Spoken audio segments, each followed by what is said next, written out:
Tansei, welcome to Métis Minute, your source for Métis news in Region 7.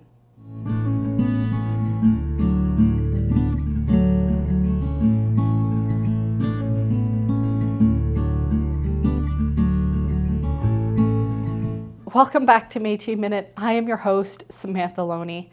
Today we are going to be discussing a story that we've been following for quite some time. As you may have noticed from previous Métis Minutes, we have been following some stories concerning the development of Friday Harbour. At a recent Innisfil City Council meeting, citizens were invited to express their concerns over developments and bylaw amendments at Friday Harbour. Now, Friday Harbour is a resort, but it also has citizens that live there year-round.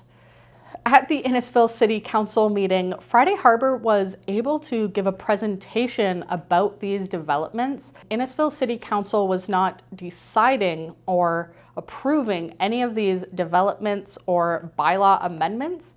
They were simply there to hear the presentation, and City Council was packed with citizens who were able to voice their opinions as well. We will now proceed with the last item on tonight's agenda, which is also being presented for information and public consultation purposes only, with no decisions being made tonight. The application concerns proposed amendments to the Town of Innisfil's official plan and zoning bylaw for 3999 Friday Drive. We will start with presentations from staff and the consultant on behalf of the applicant. We will have an opportunity for public consultation where we will hear from members of the public, first here in council chambers, and then those from those who have registered to speak virtually, and then council may have a few questions or comments. All speakers will have 5 minutes to ask your questions or express your comments. Then staff or the consultant will respond where possible. Should anyone need to speak for a second time to identify an issue that has not already been raised or to receive clarification, they may be provided with an additional 5 minutes.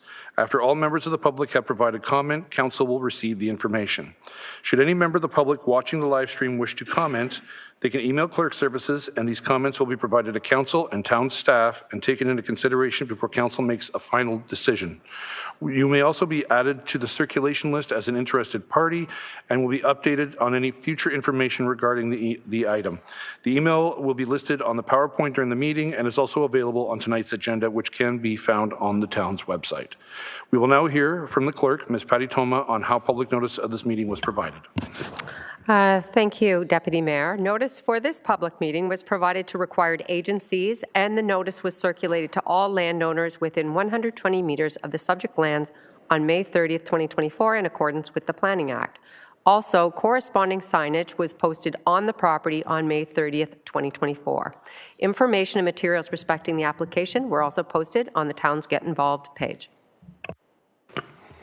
Has any correspondence been received by clerk services concerning this item? Thank you, Deputy Mayor.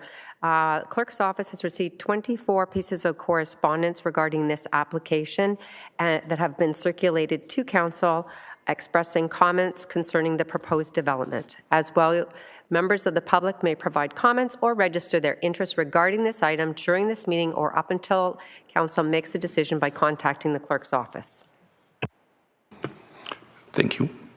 We will now hear from David Riley, Principal of SGL Planning and Design Incorporated, who will provide a high-level application summary. Thank you, Deputy Mayor Fowler and members of council and everyone here tonight. My name is David Riley from SGL Planning and Design. So I am a planning consultant working for the town of Innisfil in this case. So you can think of me tonight as an extension of town staff. As Deputy Mayor Fowler indicated, this is an application for an official plan amendment and zoning bylaw amendment at Friday Harbour, 3740 Sunreef Avenue or 3999 Friday Drive. Next slide, please. So the purpose of the application, there's 4 main parts of this application I'll get into, but generally, a quick summary of it is that there's new resort amenities proposed along Friday Drive, consisting of a forest school, a canopy walk, and spa facilities. There's a new racket, academy, and sports zone. There's an increase in the maximum height of the hotel from 6 to 15 stories. There's a decrease in the minimum number of hotel rooms. So right now, the secondary plan and bylaw require 400 hotel rooms, and the proposal is for 200 minimum. There's an increase in the maximum height of resort residential buildings within the beach precinct. So this is the southeast part of Friday Harbour, with heights ranging from 4 to 8 stories and 14 stories. There's an increase in the maximum number of resort residential units from 2,600 to 3,500. And there's an increase in maximum number of hotel and resort residential units combined from 3,000 to 700. So that 200 difference is the kind of switch between hotel units to resort residential. Next slide, please. So the secondary plan amendment, so there's, as I mentioned, an official plan amendment, which is the secondary plan amendment, and the zoning bylaw amendment. So in terms of changes to the secondary plan, the proposed changes are to address building height and the number of hotel room and resort residential units. And to modify the percentage of land areas. There's a table in section 6.1 of the secondary plan that indicates areas by designation. So there's a change in the percentage of and amount of land area from environmental protection area and resort recreation designations. And that's really to reflect the Racket Academy and Sports Zone change. Next slide, please. So the zoning bylaw amendment, the zoning bylaw is a lot more detailed in that there are many more regulations and provisions that apply. So the zoning bylaw amendment is it looks a little bit more complicated when you're looking at it than the secondary plan amendment.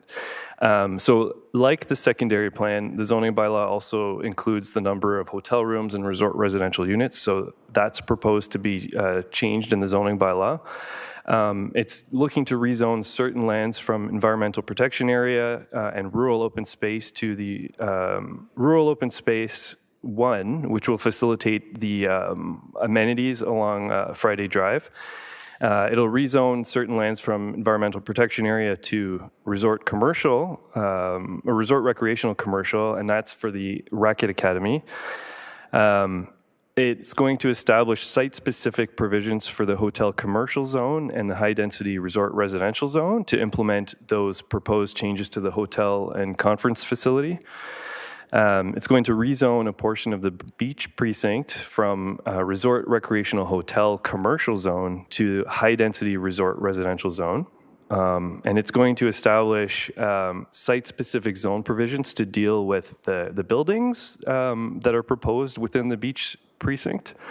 And it's going to also modify the location of private streets within the beach precinct. Next slide, please. So as I mentioned, there's really four, that's complicated to think of kind of as a whole package. So the next few slides really focus on the 4 different sections where the changes are proposed. So you've got here the amenities along Friday Drive. That's for the spa and the canopy walk. Further along Friday Drive, up towards Big Bay Point Road, you've got the Racket Academy and Sports Zone. And then over around on the east side of the boardwalk, you've got the hotel. This is it's currently the hotel site. It's proposed to be the hotel site, but that's the change in the height and the number of rooms. And then the other 2 areas to the south and east of that are the beach precinct, where there's proposed changes to implement the proposed development. So let's just focus on each of these a little bit. Next slide, please. First, the resort amenities along Friday Drive. As I mentioned, new spa facility and canopy walk and some other associated uses. So part of what we're going to consider in listening to everyone's comments tonight, but also continuing our review of the very detailed and comprehensive application package that has been submitted with many supporting reports, plans, and studies. We're going to be thinking about the economic benefits associated with the new amenities here. We're going to be thinking of any environmental implications of the proposed amenities. So probably a large section of where the spa facilities are and associated parking, it's currently a field, but some of the facilities are proposed within some of the area that's currently forested. We're going to be looking at if there's any on-site or off-site transportation impacts of the proposed amenities. Same with infrastructure. Thinking overall, do the proposed amenities support the function of the resort or the function of Friday Harbour as that year-round resort? And many on council and I'm sure everyone here this evening these are kind of recurring themes of previous applications that we've reviewed, and really just thinking about making sure Friday Harbour continues to be a resort. Next slide, please. So here we've got the Racket Academy and Sports Zone. Key matters that we're thinking about here. So this area is just located on the west side of the road here. It's currently a forested area. And what we're thinking about here are the economic benefits, as I noted in the previous slide, but also what are the environmental implications of this section here. As I mentioned, it's currently heavily treed. Are there any on-site or off-site transportation or infrastructure impacts related to this? And again, do these amenities continue to support Friday Harbour as that year-round resort? Next slide, please. So the hotel, we know that this is something that has always been planned, and certainly the town staff have been looking forward to this hotel actually coming to fruition, I will say. And the proposal here is to increase the height of it, but to reduce the minimum number of hotel rooms from 400 to 200. So we'll be thinking about the economic impacts associated. Is there or isn't there an impact with the reduction of hotel rooms on Friday Harbour functioning as a resort? Part of the amendment is also looking at allowing for parking associated with the hotel and conference to be not just there on this block, but anywhere within the resort. So is there any implications related to that? And also, is there the proposal for the 15 stories, is this appropriate? So we'll be thinking about that as well. Next slide, please. And the beach precinct. So this is the area to the southeast of the hotel. Again, is there any change here that is going to impact the economic success of Friday Harbour? Are there any off-site or on-site transportation infrastructure implications? Again, these are recurring themes. Are taller buildings appropriate here? So up to 14 stories, and it's not across the board. What's proposed is actually a transition from lowest in the east end up to taller buildings closer to where the hotel is. I do want to note that. That's part of the zoning bylaw amendment to have kind of a step there. Is the proposed removal of the 1.5 meter setback requirement appropriate? So this is, there's some step back requirements for, as in the bylaw now, for as the buildings get taller. It's proposed that provision be removed. With these additional, this is where those additional units that are being requested would be located. So are there sufficient resort amenities to accommodate the additional proposed residential units and the associated population with those units? Next slide, please. So there's a lot to think about and consider in this application, and of course we'll be looking at provincial policy statement, the growth plan, the county's official plan, the Lake Simcoe protection plan, but of course the town's Our Place official plan, as well as the zoning bylaw that applies to Friday Harbour 02905. Next slide, please. We've received, in terms of agency comments, received comments from Hiawatha First Nation, desire to stay informed and engaged in the process. Bell Canada, no objections noted, but they have standard conditions that they recommend with many development applications. Department of Fisheries and Oceans, no comments or concerns. In services, they have requested more information, and that's going to kind of be an ongoing dialogue between the town, the applicant, in services. County of Simcoe, no concerns identified, but they'll be continuing their review and may have additional comments. LSRCA, their natural heritage comments are still pending, so we haven't heard from them, and we certainly rely on them for their review of natural heritage features. Town Building Department has recommended a holding symbol be used until any required servicing upgrades are completed. And the town engineering staff have identified just some preliminary technical things that they would like to discuss and review further. And if you could go to the next slide, please. As Madam Clerk identified that many public comments have been received.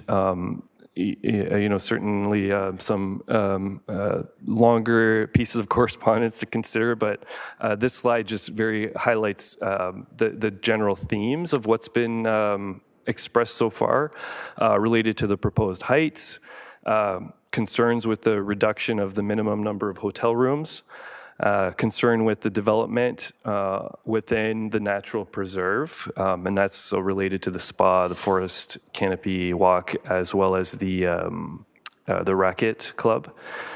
Concern about lack of amenities, concerns about traffic and infrastructure, as well as just general overall concerns about the density increase within the resort. Next slide, please, just to cap off the presentation. The next steps are really to continue reviewing all of the comments received. They will be considered and identified and presented in a future recommendation report and a future meeting of council.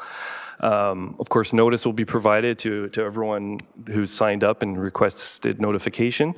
Following the official plan amendment and zoning bylaw amendment applications, there will be a site plan approval process. The applicant has submitted a full application for site plan, and this has currently been circulated and being reviewed by the town and staff and all agencies.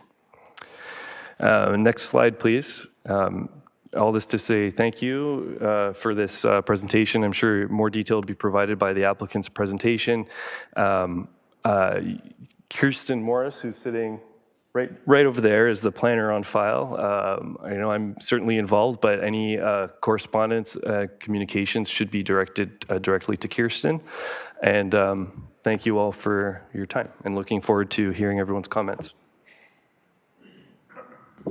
Thank you, Mr. Riley. We will now hear from Andrea Kelly, Vice President of Geranium, on behalf of the applicant, who will provide further planning context to the application. Thank you very much, Mr. Chair, Madam Mayor, members of council, members of staff, the public, both in person and online. Cheryl Shindrook would normally be speaking to you this evening instead of me, but Cheryl has been called to a family emergency, and so she has asked me to address you this evening on her behalf. She does send her apologies for not being able to be here. So I'm going to make a couple of introductory comments before our technical team will take you through a presentation.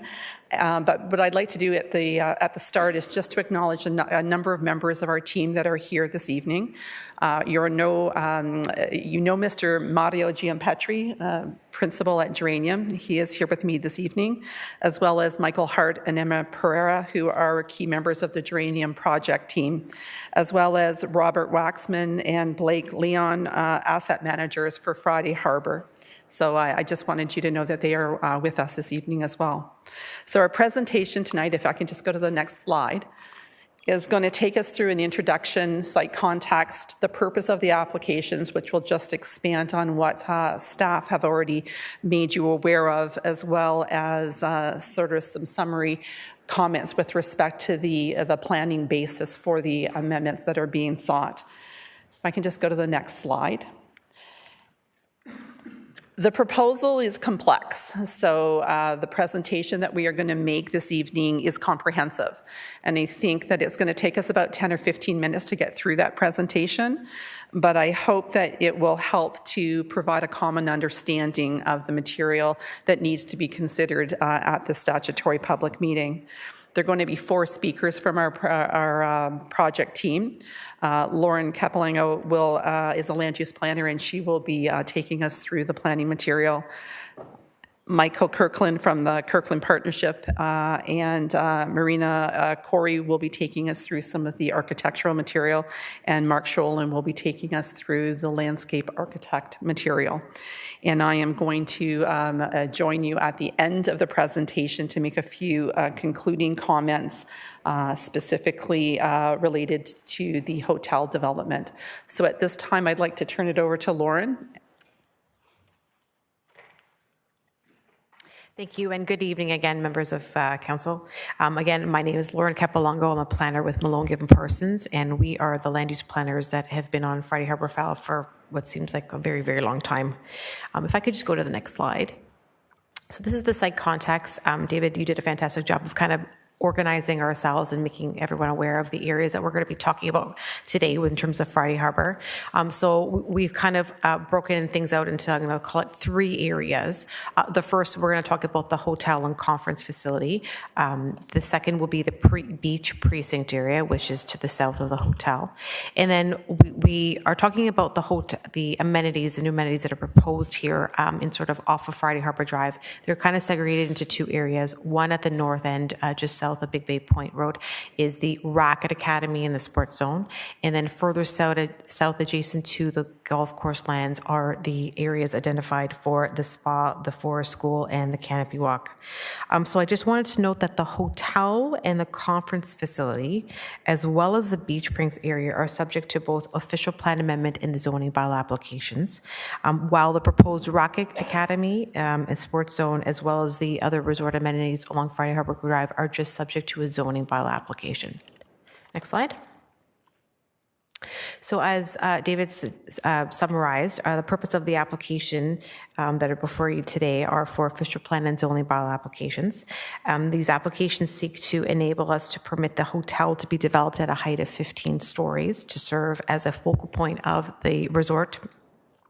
We're also looking to permit the resort to be developed with a reduced number of hotel units down to 200 units.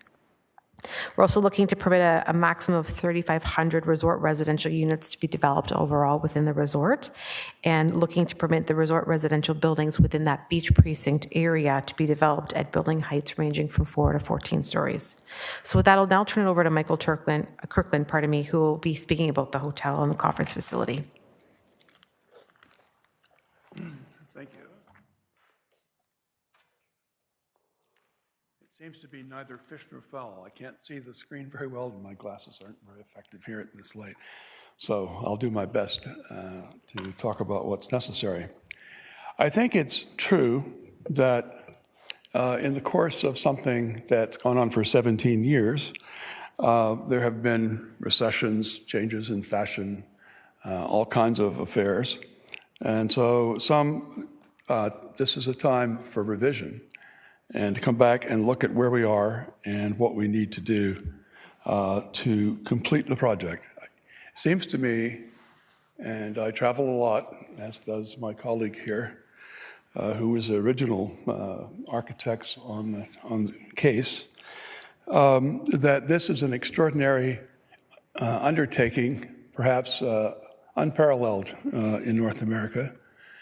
And what's happening is a very ideal development is being done. The hardest part done first, which was building the boating areas, creating canals, doing expensive buildings and infrastructure. And so all preparatory to doing what we're going to talk about tonight, which is to try and complete the project as an ideal project. It will make Innisfil a famous place to visit for those who don't already know about it by virtue of going to ski country. If we go to the next slide for a moment. The original scheme, and I'm very appreciative of it, having spent a lot of time working and studying in Italy, was predicated on a number of great historical precedents. For those of you who've been to Venice, there is what's called the Fondamenta, which is the waterfront promenade along the water, and an anchor piece for the project here is a crescent-shaped promenade already built along the harbor. And this is a piece of construction which is expensive to do and well executed. I come to this not as an author of any of that, but as an appreciator and looking at the next phases of the work. Go to the next slide, please.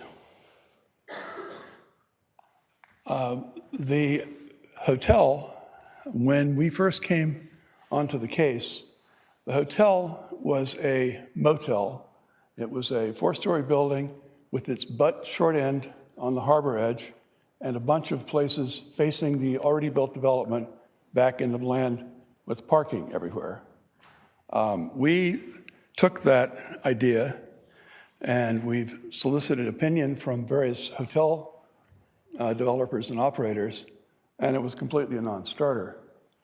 Similarly, the people, we finally have arrived at an operator, which is the Hilton Curio Collection, which is a very fine thing to have. It'll be a great credit to the city, has recommended the building be 206 units, rooms, and that we also have over time taken the excess land that was used previously for low-rise motel-like hotel space and turned that into a conference center, which is contiguous to and connected to the hotel. The hotel's height, for some reason, is deemed to be controversial, I think primarily just because it was listed as such a low height originally, but it's a proper height. It's something that does not dominate any part of Innisfil's skyscape. It has a forest. It has a forest behind it. It has Lake Ontario to the south of it. And it's potentially a landmark building as seen from Lake Simcoe, which I happen to have a cottage on Snake Island, so I'm very familiar with. All right. If we can please, if we can hold decorum, it'd be appreciated. We'll all have a chance to speak. We'll all have our time at the microphone. Right. Thank you.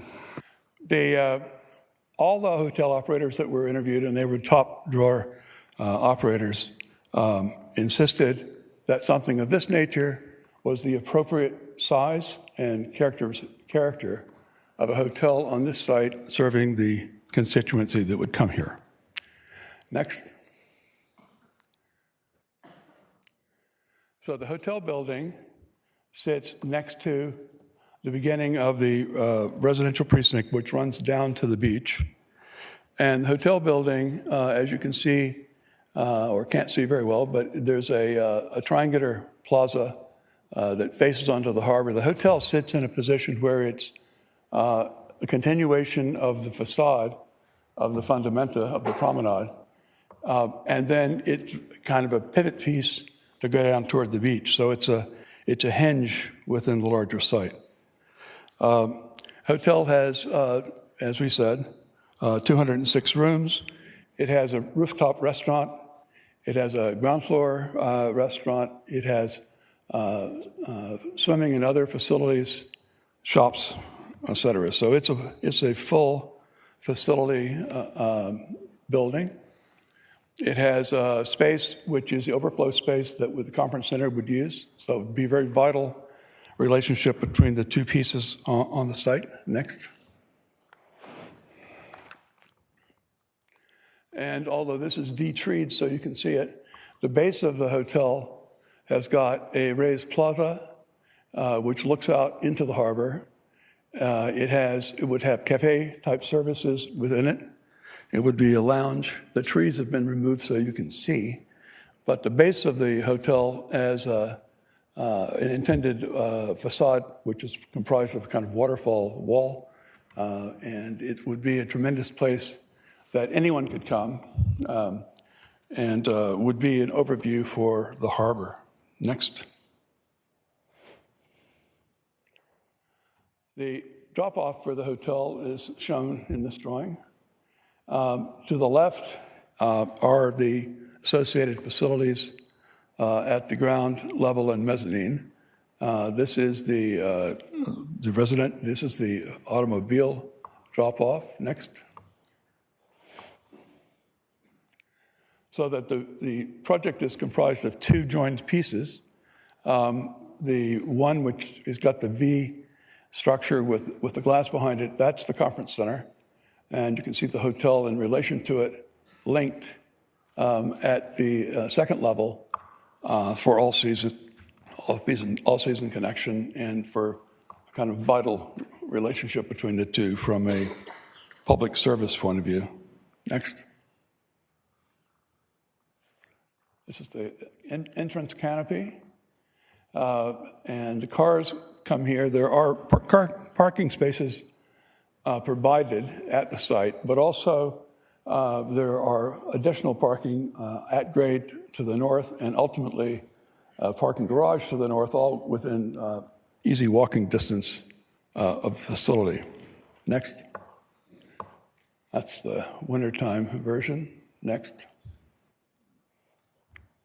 So what you can see up at the top of that drawing, where the piece of building is rotated and with the rectangle north of it, that's this pair, which is the hotel and the conference center joined with its triangular plaza facing onto the harbor. And it's the beginning of the extensive beach precinct district to the bottom of the slide, bottom right. Next.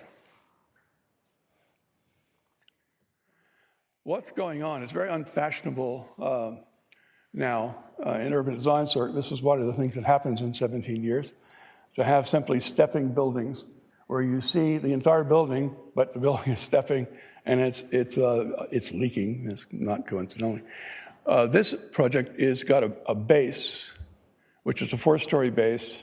When you're walking along the water edge, promenade to the central square part of the site, the scale would be human scale, a 4-story facade of the buildings right along the water, arriving down at the Marine Services building.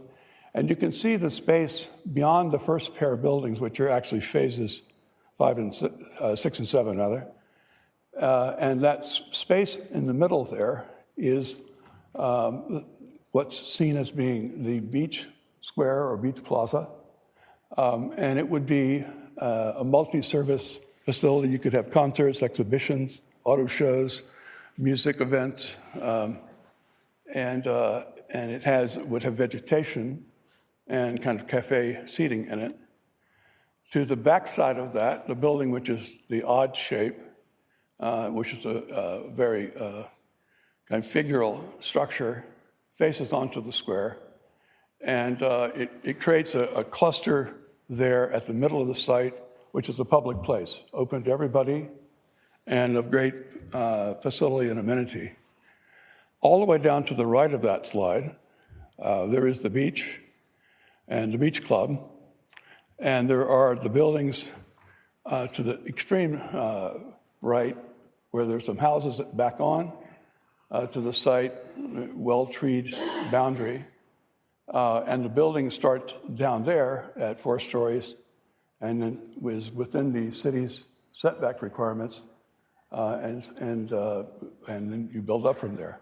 What's very important in this slide is the position of taller building elements. Taller building elements throw sun and forest on the top of the slide.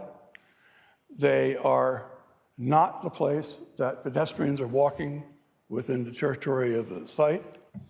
And that, as you can see, all those taller building elements are not big slabs, but rather buildings with their own lobbies. And there's a distribution of lobbies within the first 4 phases on the right part of the slide.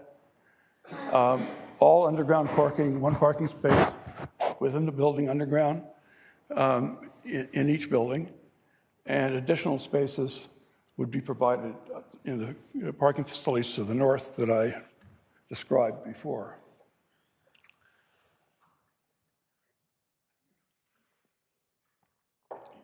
Next.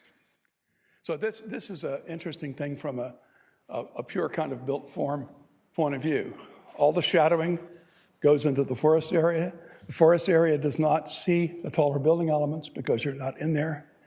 And the pedestrian spaces are all lined with suitably scaled buildings. You can see on the right part of the slide the 4 first phases, and there you have a 30-meter wide boulevard crossing. And that it means that the buildings on that space are all less than the width of that space in terms of height. That's a very fundamental urban design principle in order to guarantee privacy, 30-meter spacing, and sunshine, and it assures that all the units in each one of those pieces is a amenable and desirable place. As you can see, as you will see, the various phases of apartments have on-site amenities that belong to that apartment in terms of outdoor pools for the facilities. Will take the pressure off of the lack of a big common pool somewhere else. And they have, besides the square, there's a children's play area to the right between there and the beach club. So it's quite a nice set of public facilities with associated interesting places. Next. This is from the back side. This shows where the height is on the forested side. And so the thing steps down to the water at in the harbor.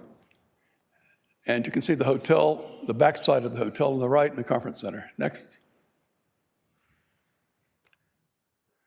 So this is what I was describing before in terms of the disposition of the building parts. This is the promenade that runs along the edge of the harbor. And when you're on that promenade, your experience is the 4-story building piece. So the scale is there. And then there is potentially second-tier buildings you wouldn't see from the promenade, nor would you see the taller bits that are back against the road and the forest to the east. So that's a kind of fundamental way of getting density, and density is a good thing, because what density means is we have people that can support retail facilities, can support community facilities, and they are being absorbed in a way which is constructive and beneficial. Next. This is the central square. The central square is the place I described as suitable for all manner of events and concerts and exhibitions and every kind of thing, which would be a famous place, and it would certainly be a place that anyone visiting Friday Harbour would come to see what was on. And you can see there the unique iconic building on the back side of the square. Next. And this is a typical one of the buildings within the development, with the stepping building, which has a higher piece, has a lower piece, open sides to the view and to the sun, a water feature for the building itself. Next. This is simply a drawing that shows the amenities and public spaces from the hotel all the way to the beach. I think one thing that would be worthwhile, if you don't do it, I will, is we've consulted with the original planner for this district to ascertain whether or not this seems like a suitable evolution of the idea for Friday Harbour, and she will speak to that question. She's here, Marina. And any other thing that she might take exception to. But that is, next slide, I think that's the end of this part of the presentation.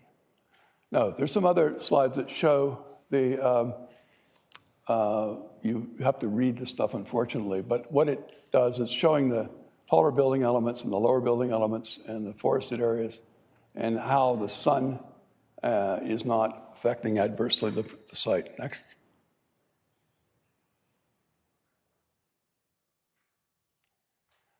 Okay, next.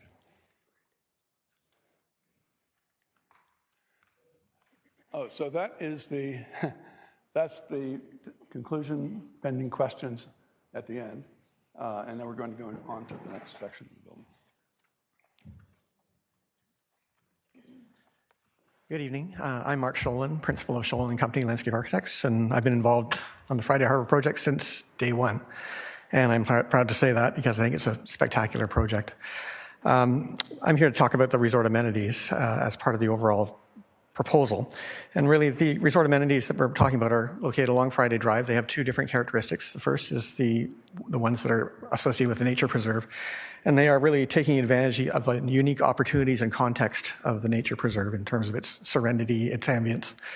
And then there's also the racket and sports facility, which is located closer to the resort residences, because that's where we want it to be. And all these amenities will contribute to the quality of life of the resort, but also really will drive the resort forward in terms of a destination in the town of Innisfil. One thing that we are trying to do here is really address multi-generational needs in terms of recreation. So we're trying to provide a variety of resort experiences and amenities for kids, for young people, for adults, for older adults, so that they can all enjoy the resort. Along the nature preserve, we're proposing the spa, the canopy walk, and the forest school. And they are proposed there because they can be really nowhere else. They require the forest context to be successful. So for example, the spa is lined up against the edge of the forest.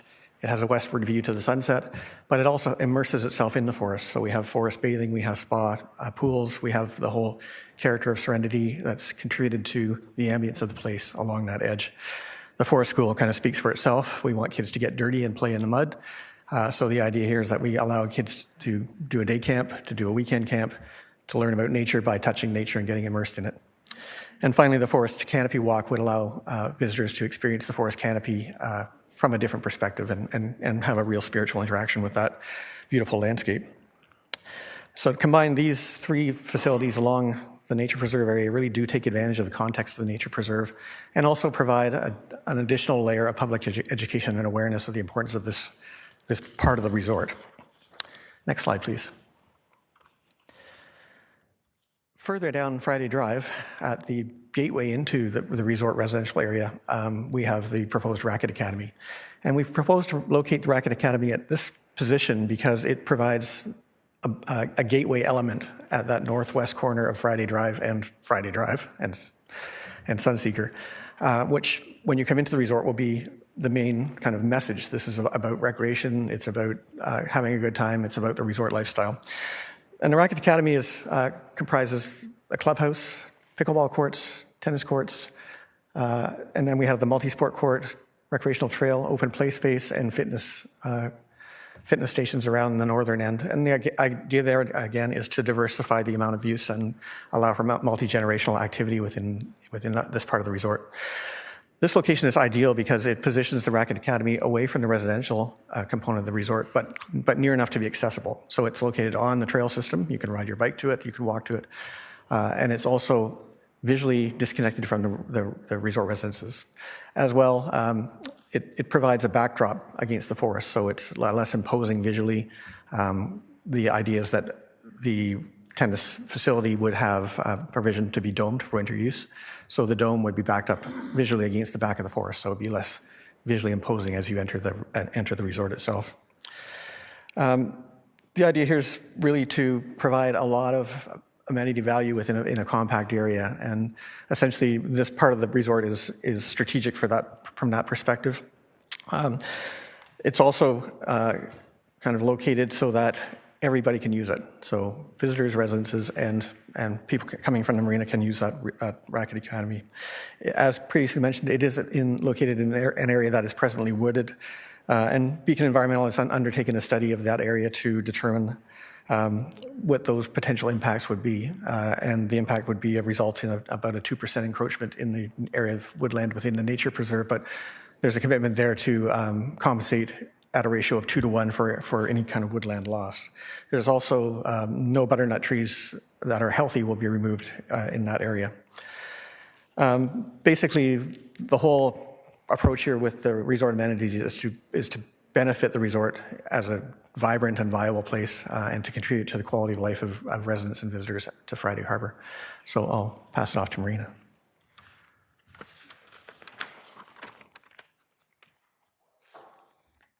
Thank you. Good evening. My name is Marina Corey, and I'm a planner and an architect with DPZ, and I was here at the curling club 22 years ago in August when we designed this master plan, and I'm really delighted to be here to see how it's evolved. And while we worked on the master plan, we haven't worked on the architecture, but I have spent the past couple of days really soaking it all in, because the last time I was here was about 6 years ago. But before I talk about the plan, can we go to the next slide, please? I just wanted to make 2 comments because I think one of them is very personal, but it really strikes me. I live in the US, I live in the DC area, and I just want to say the civil discourse here, as compared to where we are, is really wonderful to see. I can't believe how polite everybody has been. Every time I go to Canada, I'm reminded of that, but it's very refreshing. And so I want to commend you on that. But I also feel that for you, as well as for the public, it must be incredibly disheartening to see people come up and constantly complain about projects. And so why is this project up here? Why is this particular slide up here? And that is because I spent half my life designing master plans and resorts and downtown infill plans around the world. And then I spent the other half of my life writing zoning codes to make sure that the ideas that are put into a plan actually are materialized in a way that people can see it and understand it and believe in it, because too often community members see something, may fall in love with it or not, and then when it gets built, it's not what it is. Now that is not Friday Harbour. It is, we've designed a lot of communities, a lot of resorts, but what has been done here is really remarkable. The investment that the developers have made, the love that I've heard, and the admiration, and the reason there are so many people here is probably a testament to how much they care about Friday Harbour. So it is a good place, and I think everybody wants to make sure it remains good. Now, why is this drawing here? The drawing is here because we also wrote a code for Friday Harbour to ensure that the vision would the implementation would live up to the vision that was put here. So when I get up in public hearings, I really dislike talking about numbers. I understand there has to be height discussions, I understand there have to be density discussions, but I would hope it wouldn't end there. And what I always encourage people to do is to talk about character instead of numbers, because numbers tell you nothing. High density can be done very well or very poorly, and low density can be done very well or very poorly. So today I walked around, and every person I saw at Friday Harbour, I stopped them and asked them if they were a resident, and then I asked them, what do you think about this? What do you think about the 14 stories or the 6 stories or what's happening? And I heard that there were people angry about what was there. I also heard a lot of people tell me, we don't mind the density, we want the amenities to be here. It has to be, the amenities have to come along with the density. So I would hope that today we can have with the community, a really good discussion about, instead of just numbers, whether it's too tall or not too tall, because 16 stories may be appropriate for one, 14 stories may be appropriate for another, 6 stories may be appropriate for a third. Instead, how do the buildings meet the street? Is the parking hidden? Is there enough open space? And not in terms of percentage, but what does that open space look like? How do people use it? How is it programmed? What kind of amenities are we having? I've always found that to be a much more positive way of having these discussions. I would hope that that we could encourage a discussion in that respect as well. Now, in terms of the deviation from the master plan, plans evolve and certainly codes evolve. And I happen to live in a community in the DC area designed by DPZ back in 1988, so before my time, and it has changed tremendously from having one-story commercial buildings to now seeing 6 stories coming in because, you know, transit's coming in. It evolves.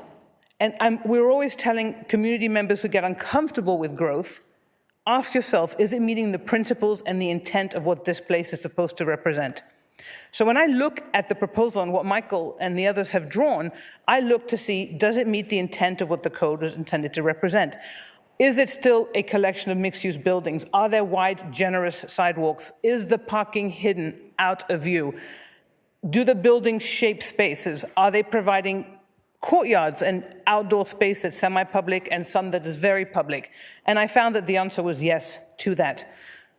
So I do feel that it meets the intent of the code. And so the drawing is here because that drawing was done 23 years ago. And even though the architecture is not that, the urbanism is that. And so I'm just up here to say it would be wonderful to talk to how this place should and will evolve, because it's going to. It's highly successful, and so 2 things. So density. Let's really think about what's going to make those buildings really beautiful, so that people can care for them as much as they care of what's there. But also recognize the fact that the retail needs the pedestrian traffic there, and they need more pedestrian traffic than's currently there right now. I think everybody would agree. People told me it's a shame to see some of the restaurants that are either closed or shuttered. But the other thing I wanted to say is that we design resorts where there's a park once and walk around the entire week, because there is such a thing, and I'm not a transportation engineer, but I've worked with a lot of them, of an internal capture. And when you get a certain level of people here, there will be an internal capture. I understand that there's concerns for what's going to happen along Big Bay Point Road and the traffic that it's going to bring, and that will work itself through. But when you get to that capacity of a plan, the way it's drawn right now, there will be a certain amount of internal capture, and it can be as high as 20–30%. And that will help alleviate traffic. People always have a hard time understanding that maybe more people will come, but there'll be less traffic. But it absolutely can be true when you have this mix of uses on the site. So on that note, I'm just going to turn it back over to Lauren. Thank you. So if we could just go to the next slide. I have the wonderful privilege of talking numbers. And I know Marina said we don't talk numbers, but that's my job for the wrap-up of this presentation. There was a question, obviously, that we're all exploring with the city staff to talk about the economic benefits of Friday Harbour. I don't think I need to tell this council the economic benefits that have happened, but we have prepared as part of the application an economics benefits analysis. And some of those benefits are actually here on the screen. Those benefits include development charge revenue, increase in property tax revenue, construction revenue, retail spending both within Friday Harbour and the local community, and creating additional jobs here within Friday Harbour, which I think are very important elements of this development. Next slide. And then there's also the consideration for the town and the county and the proposal and how it will generate fiscal surpluses on an annual basis. So we've provided all that information to staff. I don't want to get into the numbers here, but they are on the screen here, and happy to have some more dialogue about that. Next slide. So just to kind of provide a wrap up in terms of the planning context here and what the actual amendments we're seeking today. To facilitate this exciting development that we've really described tonight, which includes the delivery of the hotel and the conference facility, the development within the beach club area, and the series of, in the beach club area, we need a series of amendments to the secondary plan there here. And for the hotel and the conference facility, we need amendments to the secondary plan to deal with the increase in height of the hotel from 6 to 15 stories and reduce the amount of resort hotel units from 400 to 200. For the beach precinct area, amendments to the secondary plan, we need to increase the building heights from 4 to 14 stories, increase the total resort residential units from 2,600 to 3,500 units, and increase the overall resort hotel units and resort residential from 3,000 to 3,700 units. Next slide. Similarly, we also require a series of amendments to the zoning bylaw for the Friday Harbour to deliver the hotel, the conference facility, the development within the beach club that we spoke about, as well as the proposed amenities, which include the spa and wellness center, the forest school, the canopy walk, and the racket club. So we have the list of amendments on the screen. I will say that the zoning bylaw for Friday Harbour, as much as Marina has talked about writing that code, this really much is that code for development here. But as Friday Harbour continues to evolve, we need to ensure that the zoning evolves with it to permit the vision that we're seeking here tonight. So just to summarize the amendments that we need to the zoning bylaw, it would be to increase the height of the hotel to 15 stories, reduce the number of hotel rooms to 200, increase the building heights within the beach precinct, and establish really those site-specific zone parameters to allow us to deliver the hotel conference facility here effectively. In the beach precinct, again, there's a series of amendments required to increase the height of the buildings up to 14 stories, talking about the increase of the resort residential units from 26 to 3,500, and increasing the resort residential and the hotel units from 3,000 to 3,700.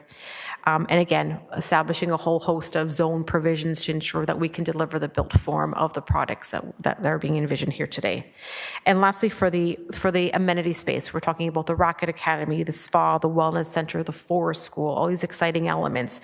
We require zoning bylaw amendments to facilitate those. All the uses are generally permitted, but we are looking to rezone a small area of the environmental protection area to a resort recreational commercial zone, to permit the racket club and those recreational uses, and then rezone the area in the nature preserve that we talked about from the EPA to rural open space to facilitate the forest school, the canopy walk, the spa, and all the associated uses.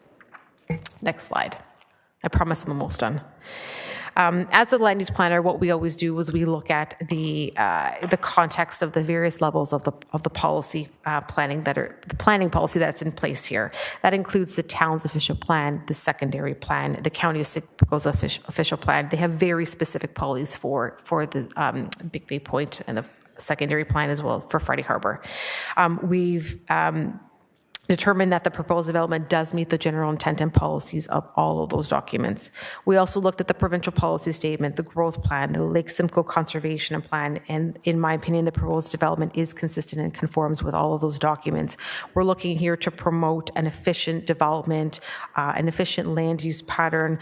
We're looking to incorporate a greater range and mix of uses, which include the hotel, the conference facilities, more additional retail and commercial uses where appropriate, and looking to sort of expand the typologies and the sizes of the units that are here within Friday Harbour today. So we really believe that these applications will deliver all of that, the value here to Friday Harbour, including the much sought after hotel and conference facility that's been envisioned here since its initial inception, along with a whole suite of new amenity areas for the existing and future residents of this area. So these new residential units will continue to diversify the whole resort residential offerings and also for the short-term accommodations that are available at the resort currently today. More specifically, we did a natural heritage evaluation report for this because obviously we understand that we're looking to rezone portions of the EPA to allow for those amenities. That natural heritage evaluation demonstrated that there will be no negative impact to the natural heritage features that were within the EPA or their functions. And as I mentioned, while we require rezoning to modify the boundaries of the EPA zone to permit those residential amenities, we're very cognizant of what's in that what's in the EPA area and making sure that no natural heritage features are impacted whatsoever. We were also given, when developing the plan, careful consideration was given to the built form to ensure that the plan continued to maintain the transition of building heights, as we saw on a couple of the screens before, and as Michael Kirkland has explained, to ensure that there's really no negative impacts to the existing community and the surrounding areas of the resort. So again, these applications will really add new and exciting elements to Friday Harbour to ensure that it continues to support the delivery of the economic benefits to the town and the larger community. So with that, I'll wrap up my presentation.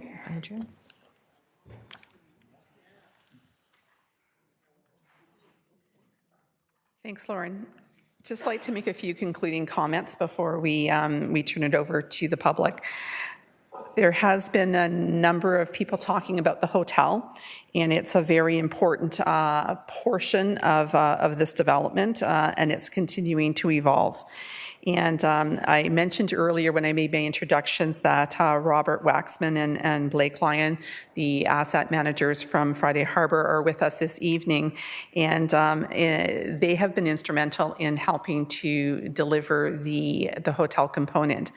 And we have a letter of support from Hilton Worldwide that I'd just like to read a couple of excerpts from so that council and the community does know that that component of this master plan is committed to. So Jeff Curry, the Senior Director of Development Canada for Hilton Worldwide, writes, the Curio Collection by Hilton brand is currently enjoying worldwide expansion, and this, the Friday Harbour development, is an amazing project which has gained much attention from global leaders of the Curio Collection brand, as well as from the senior executives of Hilton. The project is one of several within our organization to be considered high profile. And then he goes on to say that I am extremely confident that the Friday Harbour group, headed up by Robert and Blake, has the vast experience, talent level, and professionalism to bring the project to fruition and will undoubtedly bring a sense of pride to the town and the local community. So that's just a comment to ensure that that council and the community knows that the hotel is on the horizon. And just to clarify a comment made by staff earlier that there is a site plan that has been submitted. That site plan has been submitted for the hotel and the conference center component, not the entire development application that is before you this evening. So to sum up, we're anxious to hear the comments from the public this evening and from council. We are here to listen. We know that there is a process that we need to continue to go through and evolve this work, taking into consideration the comments that are made this evening. And we look forward to doing that and continuing to work with the community and staff on this proposal. And with that, we'll take our leave and allow the public to make their comments. Thank you, everybody. We will now hear from members of the public who have questions regarding this item. I will call those in attendance here at Town Hall who have pre-registered to speak to come forward to the podium, and please state your name for the record. The list of pre-registered speakers is now on the screen. After they have spoken, all others in the audience will have an opportunity to speak. As a reminder, we will have the initial 5 minutes, and people may return to the podium after everyone has had a first round. Thank you. Ms. Brown?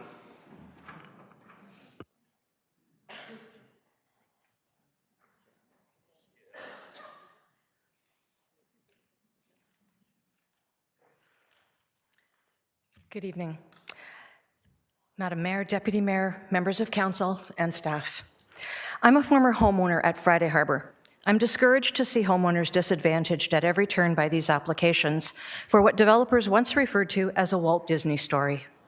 Owners pay 3 different monthly fees once the 2% entry fee is paid upon purchase. All fees increase every single year. When I lived there over a period of 4 years, I could see in the budget that while fees were increasing, services were diminishing. And oddly, the RA budget ran a deficit. I'm told this year's budget presented to homeowners also ran a deficit. Where are the funds coming from to top up the RA budget every year, and at what interest rate? The last amenity that opened was the Lake Club in 2021. In addition to providing recreational opportunities for homeowners and a tourism draw, amenities are intended to provide income for the RA. Once the developers have finished building everything they can, they will leave, and the income from the homeowners' fees and amenities will be what sustains the resort's infrastructure and operations. In the March 2024 amenity study, the comparison to the Blue Mountain Resort notes that the fees from a diverse range of amenities fund the RA. Friday Harbour has only homeowners to fund the RA operations. No substantial plans exist to supplement that, despite the pretty pictures. How long does council see this being sustainable? The infrastructure is massive, and a lot of it is directed at lake conservation, so it must be maintained. By the time the developers reach substantial build-out and turn the property over to homeowners, this infrastructure will probably be in need of major repairs and replacement. When I was there, the reserve fund was around $1 million, a pittance compared to what this maintenance will cost. Council needs to request a report detailing how much maintaining the infrastructure costs and what the reserve fund needs to be. Understanding these costs will become important to Council in the years to come. With every application, we hear promises of amenities along with requests to build condos. The hotel, the conference center, a spa, the racket academy, a sports zone, a parking garage. Talk. Where are they? Are these amenities to be run by Friday Harbour, or is Friday Harbour seeking partnerships to run them? Council needs to understand if the shrinking hotel is a function of true market need or a desire to increase the footprint for more condos. I suspect the latter. The need for the hotel rooms is tied to the conference center functions, and we heard tonight that the conference space, now 1/4 of its original size, has a capacity of 1,000 people. I don't know about you, but when I go to a conference, I don't expect to share my hotel room with 4 other people. Remember that the hotel and conference center are revenue generators for the RA, so when exactly are these being built? On September 28, 2022, the previous council voted to permit the developer's request to sever a piece of resort land to build Seasons Retirement Home and at the same time removing the phasing requirement. In my opinion, this decision was the death of the resort.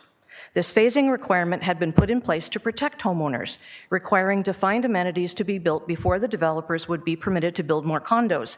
Let's be clear about this. When a condo is sold, the money goes to the developers. When an amenity is built, the revenue earned from operations supports the resort's infrastructure and programming.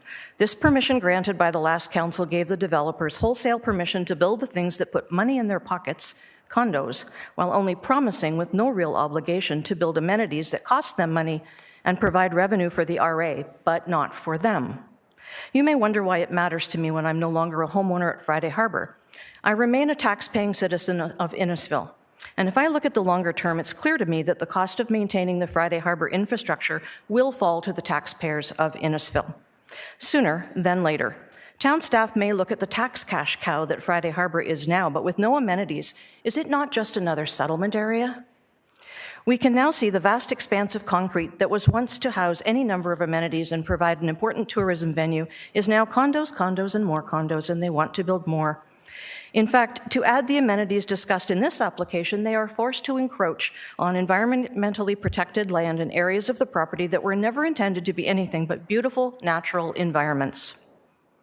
In addition to the required funding to maintain the infrastructure, the 10,940 residents of Friday Harbour, as referenced in the OPA, will require the amenities that any settlement area in Innisfil has. Schools, garbage pickup, snow removal, road maintenance, things that Friday Harbour homeowners pay for now, but don't actually receive, and they're not included in the budget that Innisfil puts out every year.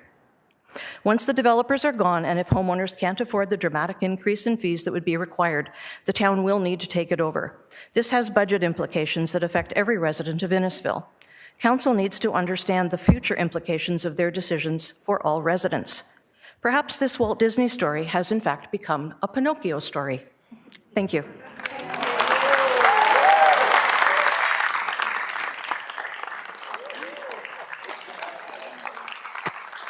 Okay. Thank you, everybody. Thank you. We just saved the applause for after. We're next person, please, Ms. Megan Varga.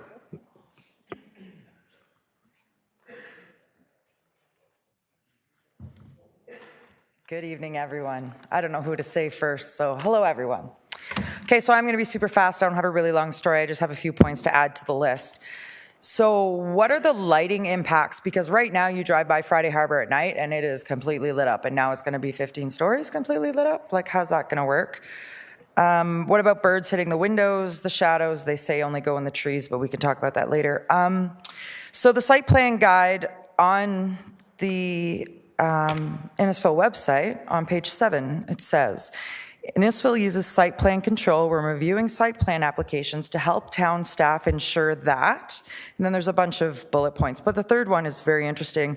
It says, to ensure that the proposal suits the character of the area, improves and activates the streetscape, Placemaking, landscaping, paving, street furniture, bicycle parking, and poses minimal land use conflicts to neighboring uses. I feel like we're not really abiding to that. I also feel like this is such a drastic change. Why are we still doing amendments? Like, at what time do we draw a line in the sand and say enough's enough? Let's start again. Because nobody knows what the original plan was for Friday Harbour, because I've asked for it. I know other people have asked for it, and that's great that she drew that picture that looks nothing like it. But we've never seen it anymore. If you haven't been here from the beginning and it's not in your drawer, you don't have a copy of it. So at what point do we just say, okay, we're done? Let's just start again and actually look at the Lake Simcoe Protection Plan and act and see how it pertains, because right now we know that they're grandfathered in for most of it, so they don't have to stick to it. So that's all I really had to add to the list. Thank you for your time. Again, please, let's wait till everybody has had a chance to speak. We're inviting up Loretta Pursuto. Good evening, Your Worship, Deputy Mayor, and members of Council. My name is Loretta Pursuto, and I am a board member of High Point. We are here today to state unequivocally that our support for the further development of Friday Harbour is conditional upon the better alignment of amenities to meet the needs of the growing community. We want Friday Harbour to be a success and meet the standards of a 5-star destination resort. We all have a vested interest in ensuring our mutual success, and the success of the resort rests heavily upon ensuring it is active and attended during all 4 seasons. In order for the development of Friday Harbour to be a collaborative success, the following items are needed. Amenities and infrastructure need to align with the current and future population and build out of the resort. We need to secure and manage revenue-generating assets owned and operated by the Resort Association. We need to secure resort lands for future amenity development adjacent to current facilities. It is imperative that we achieve these measures in order to improve and sustain the success and reputation of Friday Harbour. My colleagues will provide further details on these objectives. Thank you.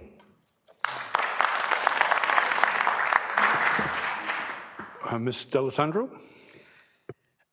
Good evening, Mayor Dolan, Deputy Mayor Fowler, members of council. My name is Anna D'Alessandro, and many of you may know me as I've appeared before this council on many occasions on matters over the years.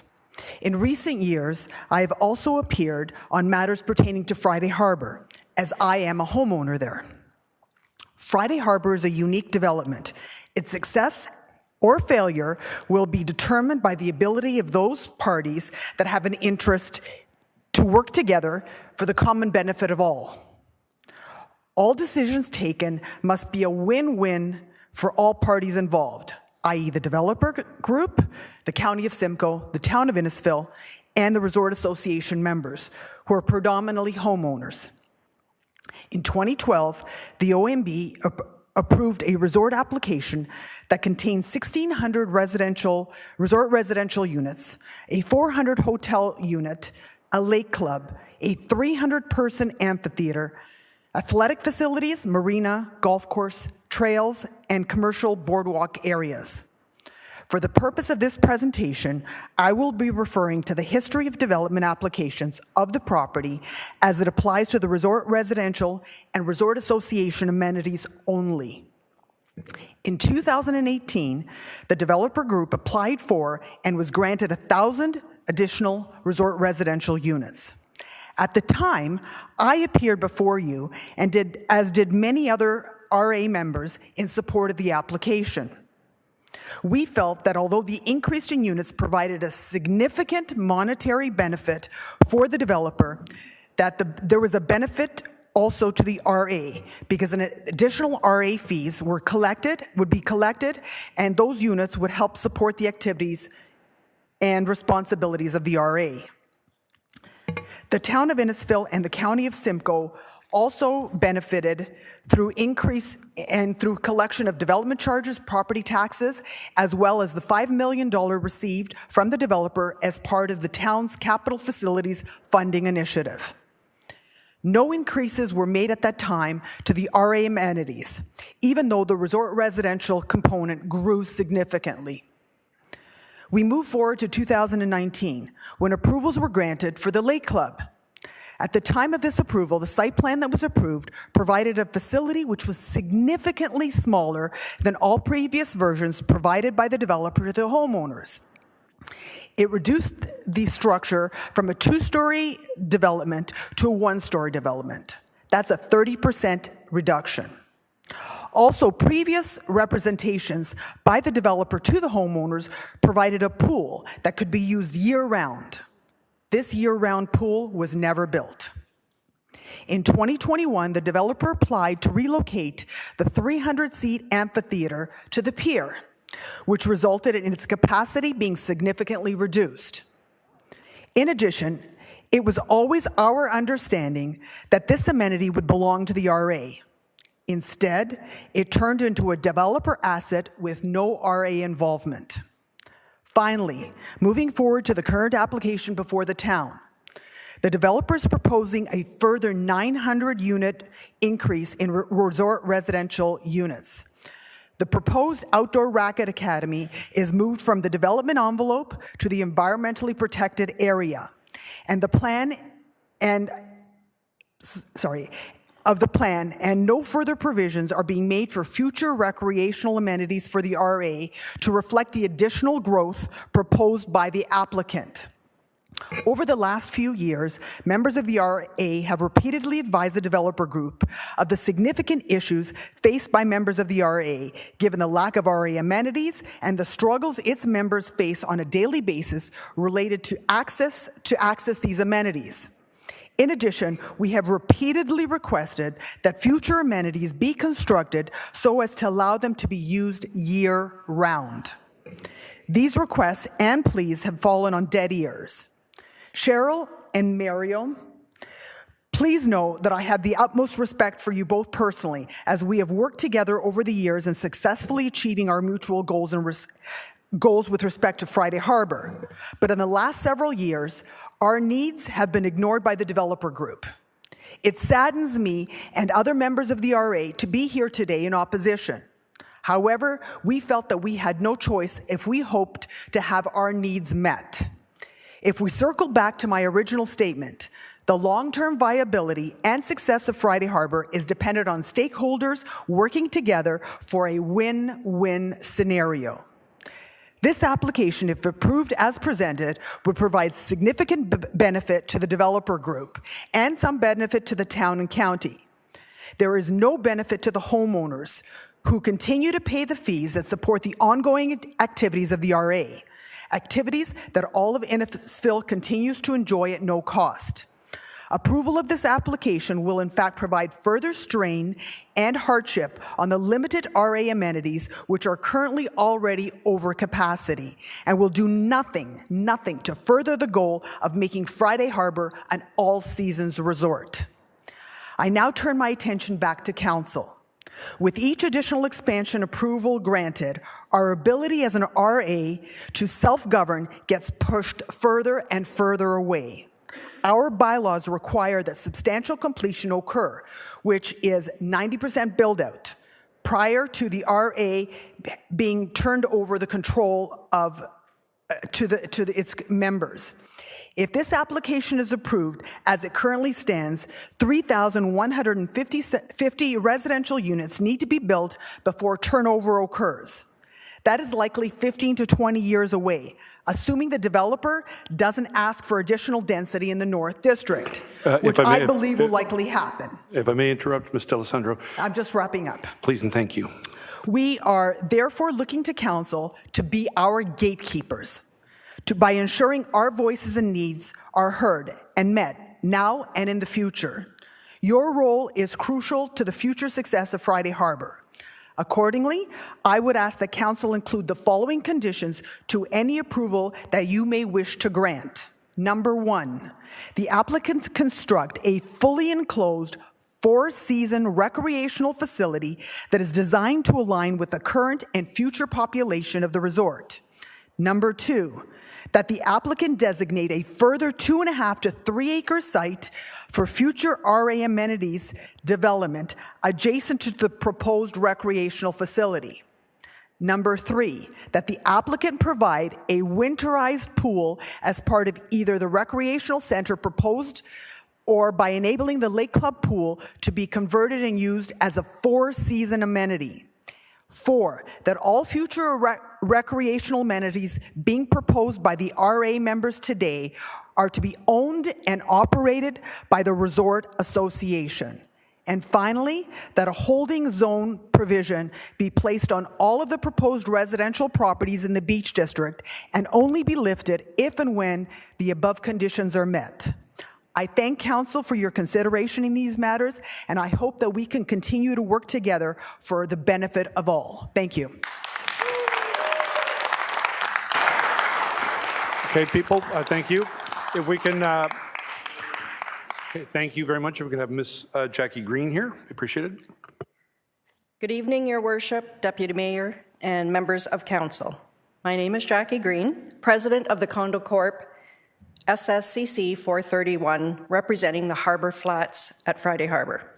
I am here on behalf of our condo board to implore the honourable members of Innisfil Town Council to hold the developer to their promise of a Resort Association-owned, self-contained, 4-season recreation facility, truly making this an all-season resort lifestyle in partnership with the homeowners. In 2017, my husband and I moved to the very first condo building at Friday Harbour and have been full-time residents of Innisfil ever since. Prior to moving to Innisfil, we lived in Alliston for many years and were quite excited to begin the next stage of our lives in beautiful Friday Harbour on Lake Simcoe. I still remember the ad on the radio that caught our attention. Come to Friday Harbour, where every day is Friday. Wow, who doesn't want every day to be a Friday? The vision was something new and exciting, and we were eager to buy into that vision of year-round resort-style living with promised amenities to support this lifestyle. And we were not alone. We heard this ad in 2012 and signed our purchase agreement in 2013. We sold our home and moved in 2017, bringing with us our tennis rackets, pickleball paddles, bikes, kayaks, golf clubs, skates, cross-country skis. And because this was the vision that was sold to us. I'm here to speak to the builder's lack of commitment to this vision and promise of a partnership with the Homeowner Resort Association. Friday Harbour needs to be a viable, successful winter destination, and we, the homeowners, are asking the town to hold the developer to this promise of a year-round recreational facility sooner than later. We cannot continue to pretend that this is a 4-season destination. We cannot expect our promenade with fantastic restaurants and bars and shops to thrive in the dead of winter. The Homeowner Resort Association needs this long overdue promised recreation facility. We need to be a vibrant, successful community all year round. I want to comment on the side to the comment that was made to keep the restaurants viable and the shops viable. Density will do that. There's another way. There's another way to do that. We can be smart about this. We can build a facility that is owned by the RA and bring tournaments in, bring the people from outside coming in for pickleball tournaments or for, club tournaments in our facility that is owned by the RA. Currently, we are being promised just under 2 acres. This is a start and may accommodate a reasonable size facility, but this recreational facility would need to be versatile, providing room for the possibility of multiple indoor sport-related play and promoting it as an away tournament destination. However, to ensure a proper facility with considerations for parking and future growth, we are also asking that the builder turns over at least 3 more additional acres of adjacent lands to the RA for the future development. A facility that is conducive and keeping in line with what anyone would expect from an all-season resort lifestyle. a destination for out-of-town clubs to hold tournaments, bringing money in year-round to the surrounding community, our restaurants, shops, and to our homeowner ownership within the Resort Association. Thank you for your time.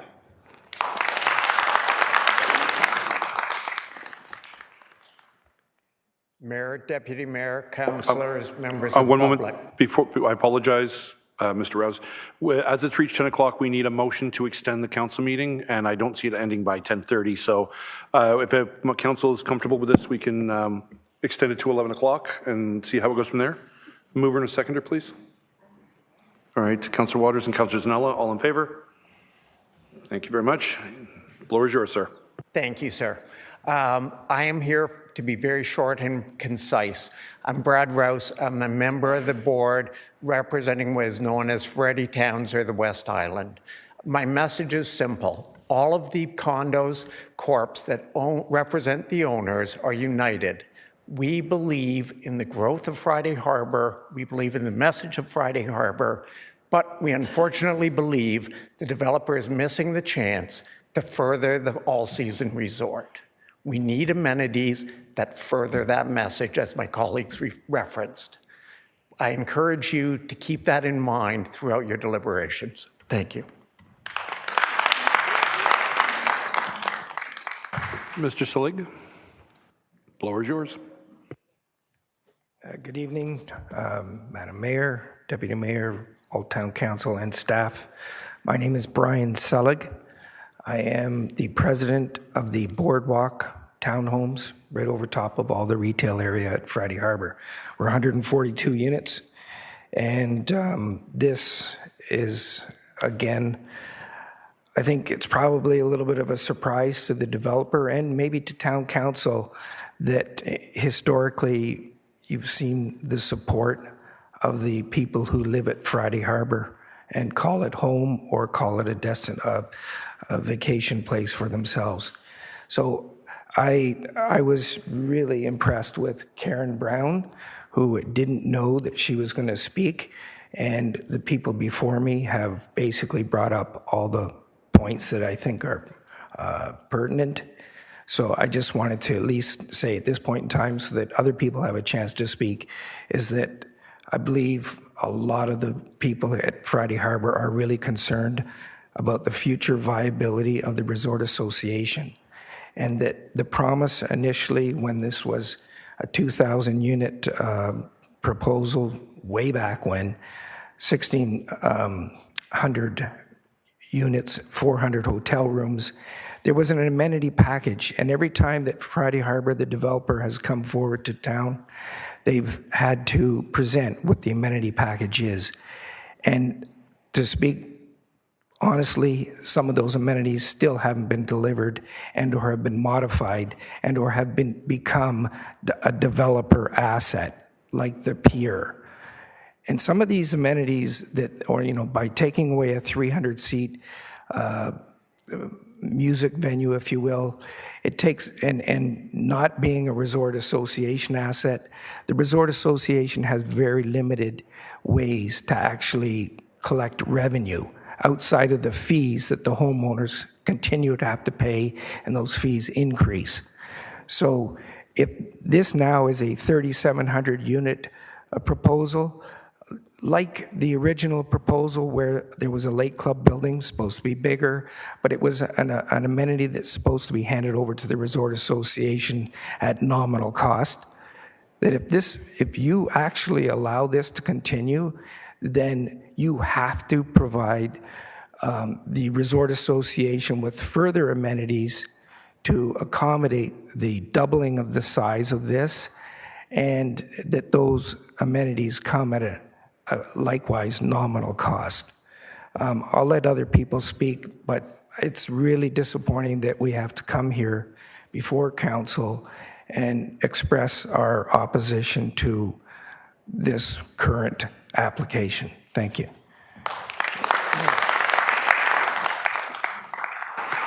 Ms. Hunt? Good evening, Your Worship, Deputy Mayor, and members of council, and to all of my neighbors and staff. I'm Ann Hunt.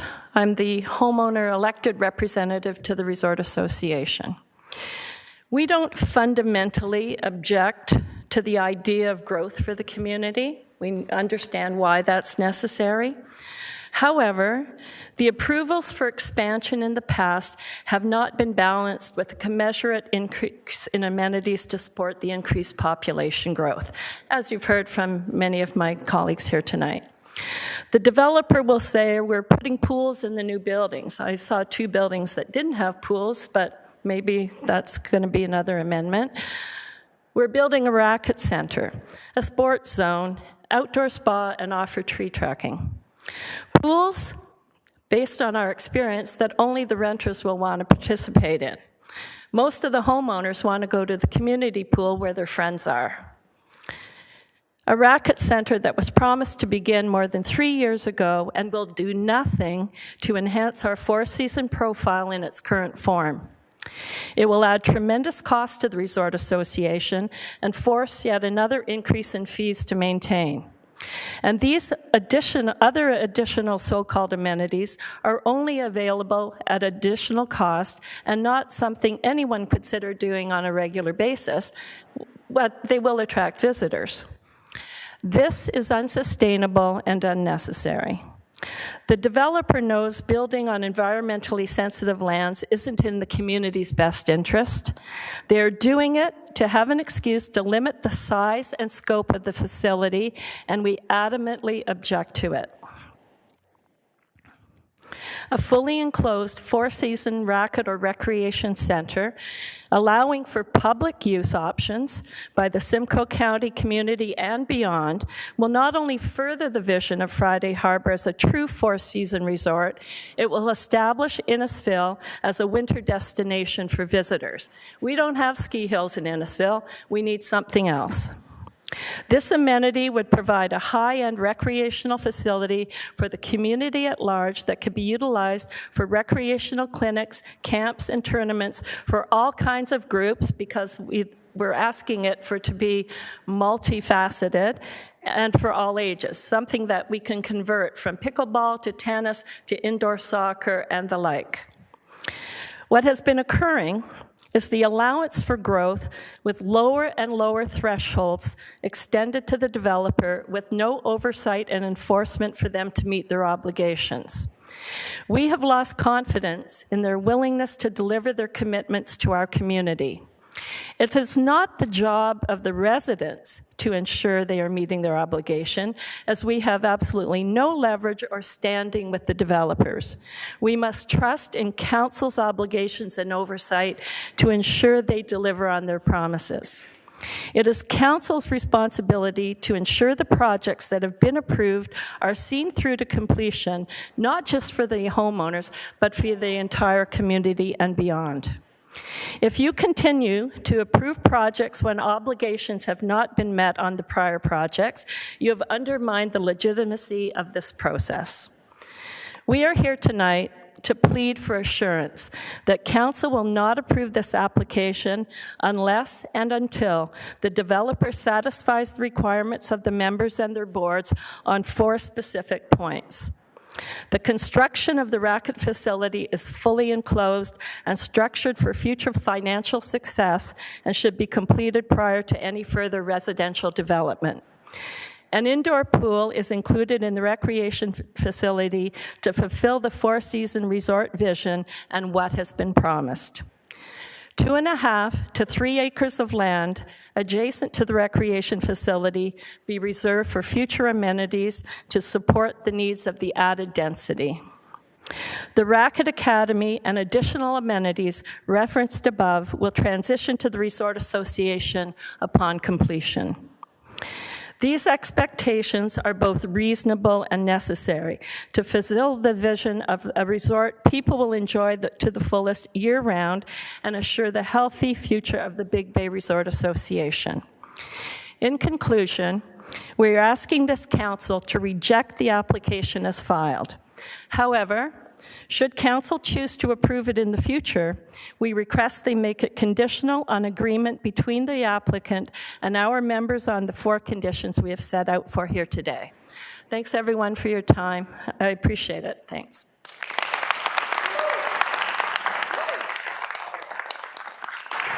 All right, that addresses everyone. That addresses everyone who was, oh wait, we do have more, thank you. Mr. Glazer.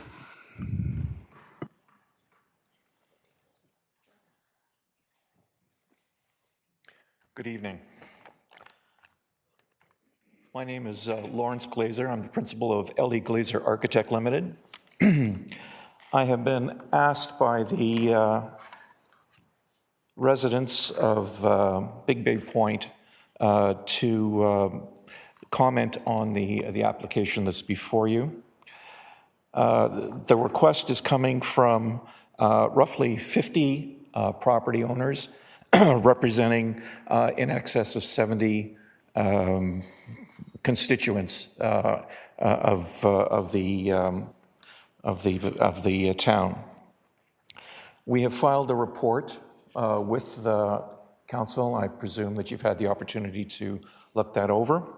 I will not repeat or try not to repeat things that have been said to date in keeping with being expedient. We have given out an amendment to the list of residents that we're representing here tonight. I have to indicate that that is already out of date because they still continue to email in additional individuals wishing to be included in our comments. I think from the outset,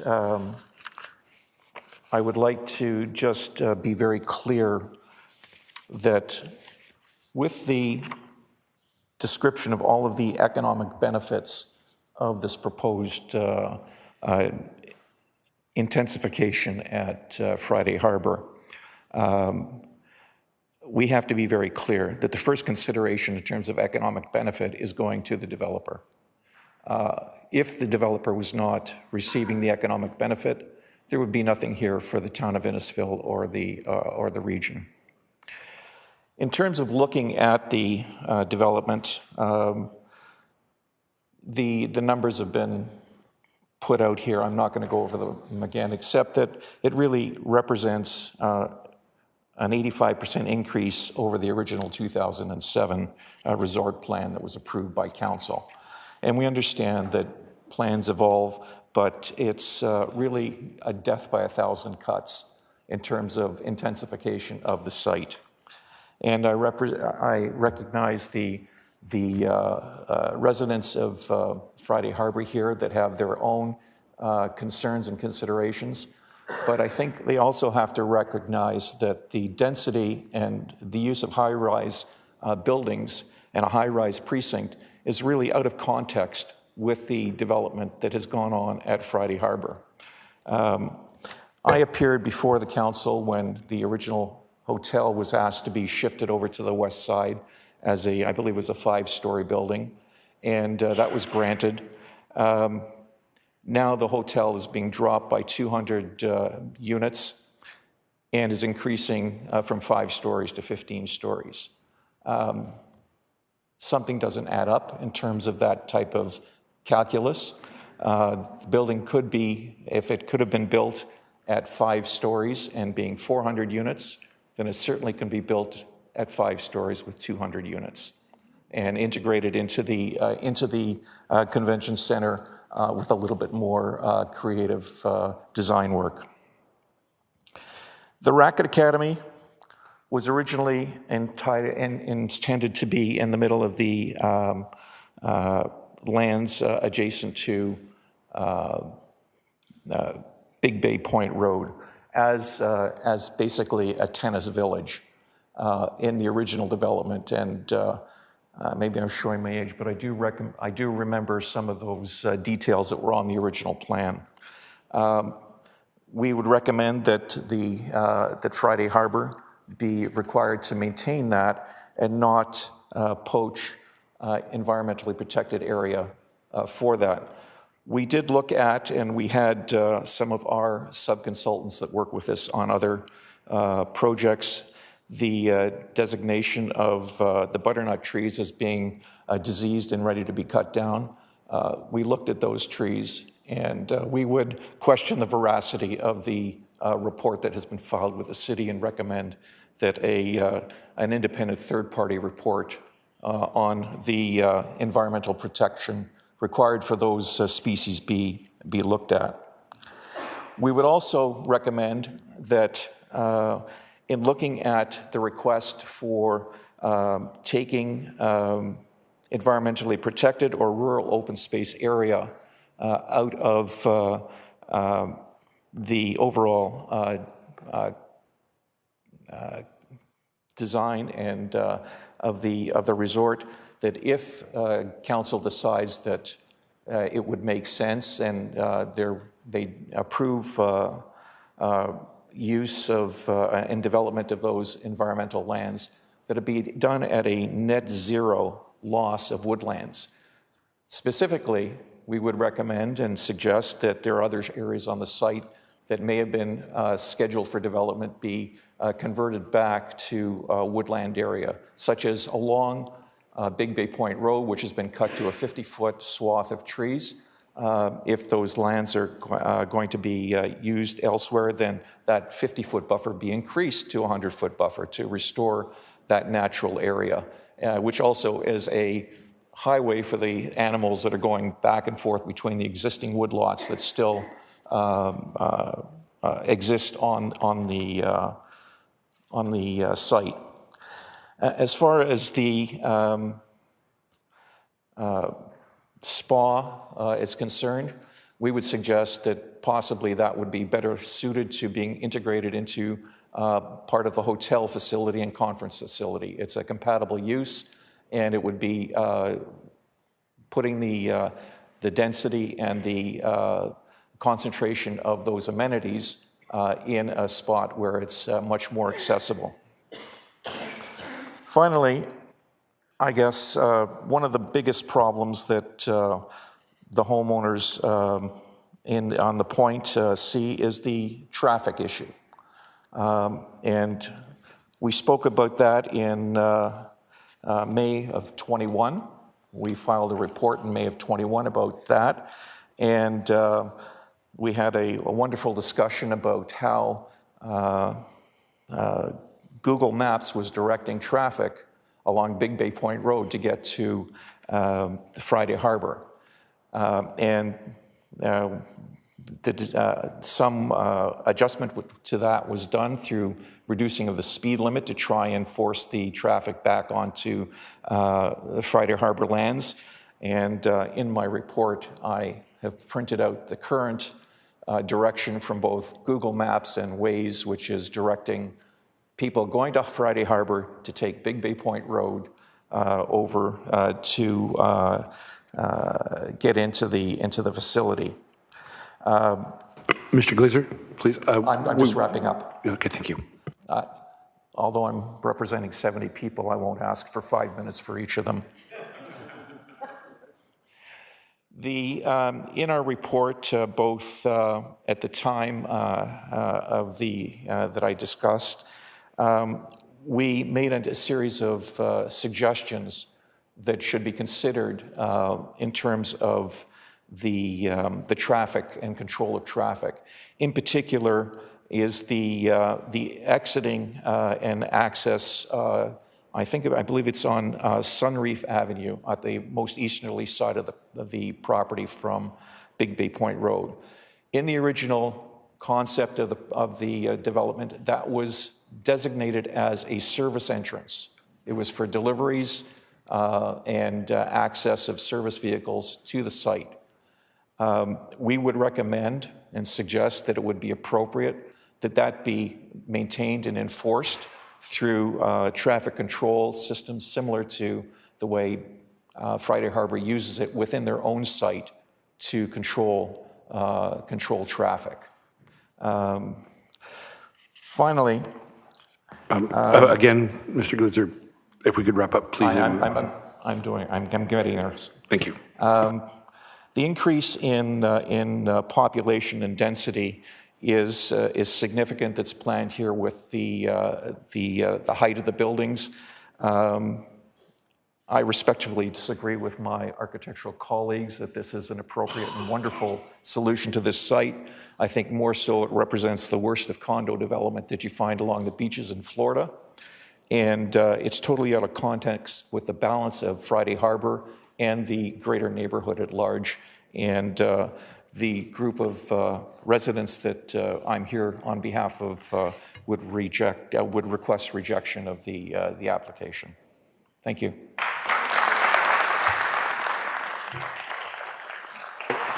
We could have Ms. Huggins. Thank you. Thank you. Ms. Huggins, you're up next. Good evening, everyone. Everyone's been here for a long time, so I'm going to try and keep my comments short. The advantage coming last is people have said much of what I wanted to say. But I think I need to reiterate, I am a homeowner on Friday Court in Innisfil, and I've been there for a year. And I had the advantage of being there the whole winter insofar as we were up every weekend. We also have a house in Toronto. Every weekend, almost every weekend. What was there to do? Nothing. But I'm a new owner. I've got to, I've invested, as many people have, a significant amount of money to live at Friday Harbour and wanted to live at Friday Harbour.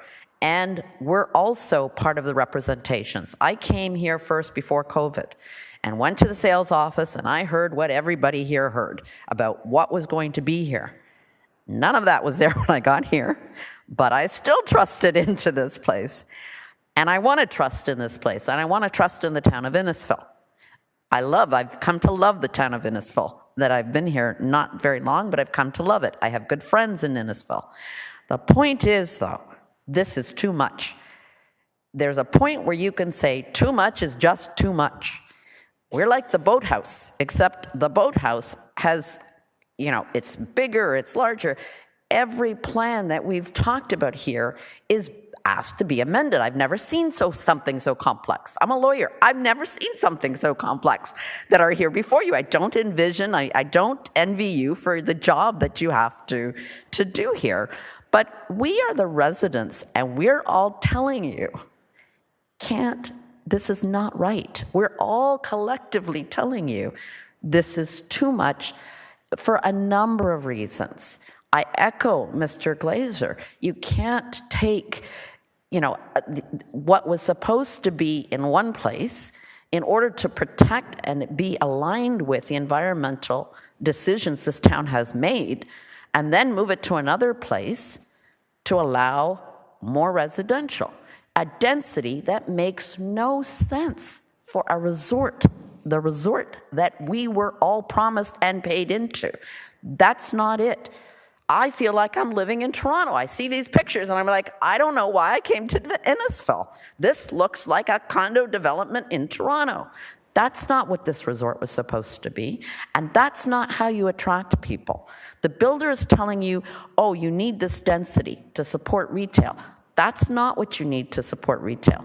You need the amenities year-round to support retail. That's what we don't have. You don't need 15-story buildings, 8-story buildings to support retail.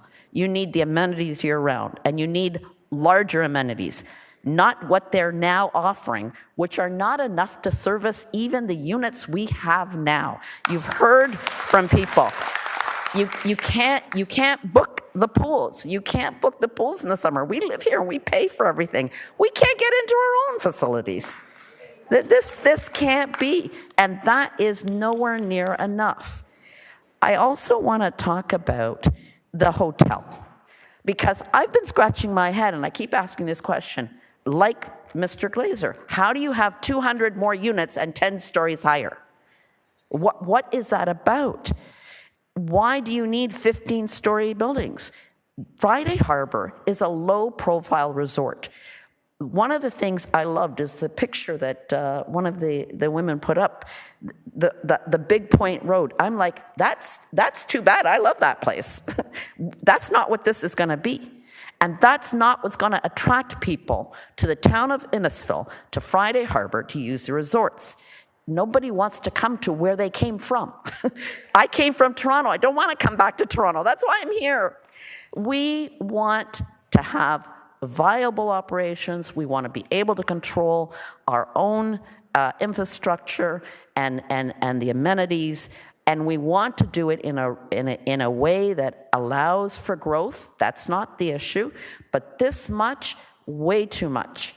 And we can do it another way, the amenities. That's how we bring people in, and that's how we bring people into the town of Innisfil. What is being proposed here is, by the builder, is that the people living in Innisfil should pay to support this resort, and that means nobody's coming in because you're not having the amenities. So it's this insular place with 60 million condo buildings. That's not what this project was about. That's certainly not what I bought into. That's not what anybody here bought into. I think this can be done in a way that keeps the resort infrastructure the way it was, to 4 stories. It keeps the hotel to where it was. You can still have density, because we haven't even talked about the north side yet, which is another whole building, and I'm sure they'll be back then, and allows for people to come into Innisfil, support the resort, support the retail, support the resort association. I think you've heard from everyone collectively, that's what we want. We are trying to make a reasonable accommodation with the builder. We're not saying no buildings, but stick to what you had and stick to what you promised the people who bought into this. That's what we bought into. Thank you. Okay. Do we have, everybody please, just a moment please, thank you. Do we have Ms. Dykstra still in the house? Because she registered to speak? Okay, I believe she may have left, so we will open the floor to anyone who is here who has not spoken yet that wishes to speak. Okay. Oh, sorry. Yes, Robert. Yes, that's after. Just like everybody else, I think we're almost all asleep. But anyhow. Good evening, Deputy Mayor, Mayor, and members of Council. Friday Harbour branded themselves as developing a resort within the community. As with any community development, there comes great responsibilities. But when one is located on a lake with establishing neighborhood properties, we must assess it with a special lens. If I may interrupt, could you please state your name for the record? Barbara Roth. Thank you. Since we neighbor the resort, we have experienced the development process over the years, and we have some growing concerns. First up is the environmental impact. During their initial development, Friday Harbour promoted the construction of the Marina Basin and said it would not have any detrimental impact on the lake's ecosystem by ensuring that the water within the marina would not become stagnant. The large algae blossoms found throughout the marina is evidence that these words were not backed up with appropriate action, and it needs to be addressed. Second of all, your business vendors appear to be operating a business of a large-scale houseboat, which has been anchored within the bay at the entrance of Friday Harbour Marina. If the boat cannot be docked within Friday Harbour Marina, it is not welcome to be permanently parked and operated outside the resort. It is an unwelcome eyesore to the neighboring community, and the resort has to take responsibility to rectify this. Third of all is the increase in density, which has been spoken about tonight, which is the main reason for this meeting tonight. Friday Harbour is currently asking to build a 15-story hotel. A 15-story hotel is entirely out of context to their current 3 to 5-story buildings and the surrounding residential neighborhood homes. This was meant to be a low-scale development and needs to remain as such. This is not a first or second time that Friday Harbour has requested density increases. However, if a 15-story building is permitted to be built within the resort, it will drastically impact the entire landscape of this waterfront community. and further brings into question if the remaining land on the resort will also be amended in the future for density increases. The increase in density would not only negatively impact the landscape of this waterfront community, but also increases the stress on our current community infrastructure, such as heavier use of roadways and increasing traffic congestion.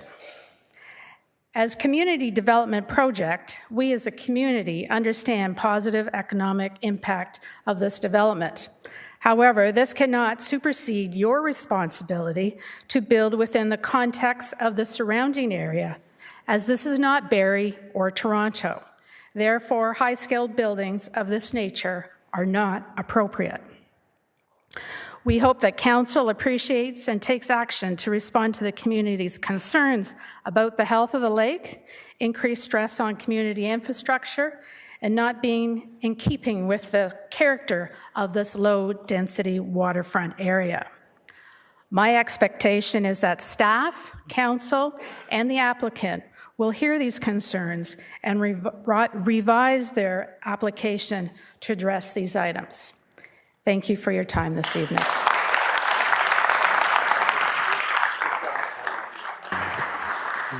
The mic is still open if anybody wishes to get up and speak. Former Deputy Mayor Daniel Davidson, if you wish, please stand up. Thank you, Mayor, Deputy Mayor, and Council, and staff for your time tonight. Also to the community. So far, we've just heard from more residents of Big Bay Point, but not from the community itself. I was asked to speak on behalf of Bob Dudley, so I'll read quickly what he wrote, his feelings. I think you've all met him from Big Bay Point.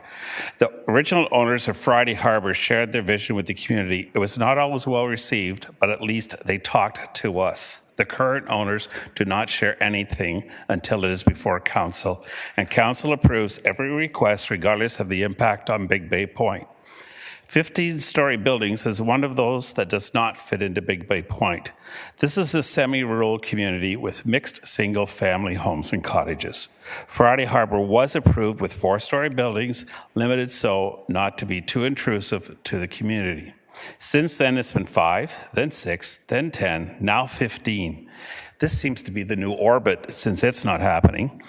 Innisfil is about 68,000 acres, a growth area for Ontario. Surely out of the 8,000 acres, the town could plan a more suitable and agreeable location for high rises. When does it all end? Will we ever get to see the picture to see what Friday Harbour will look like at the end? That's Bob's part. My part is, many years ago, I was a liaison for Friday Harbour. It was a position that was demanded and put in the OPA by the province, not by Friday Harbour. I was accused of working for Friday Harbour. I was working for the province doing my job.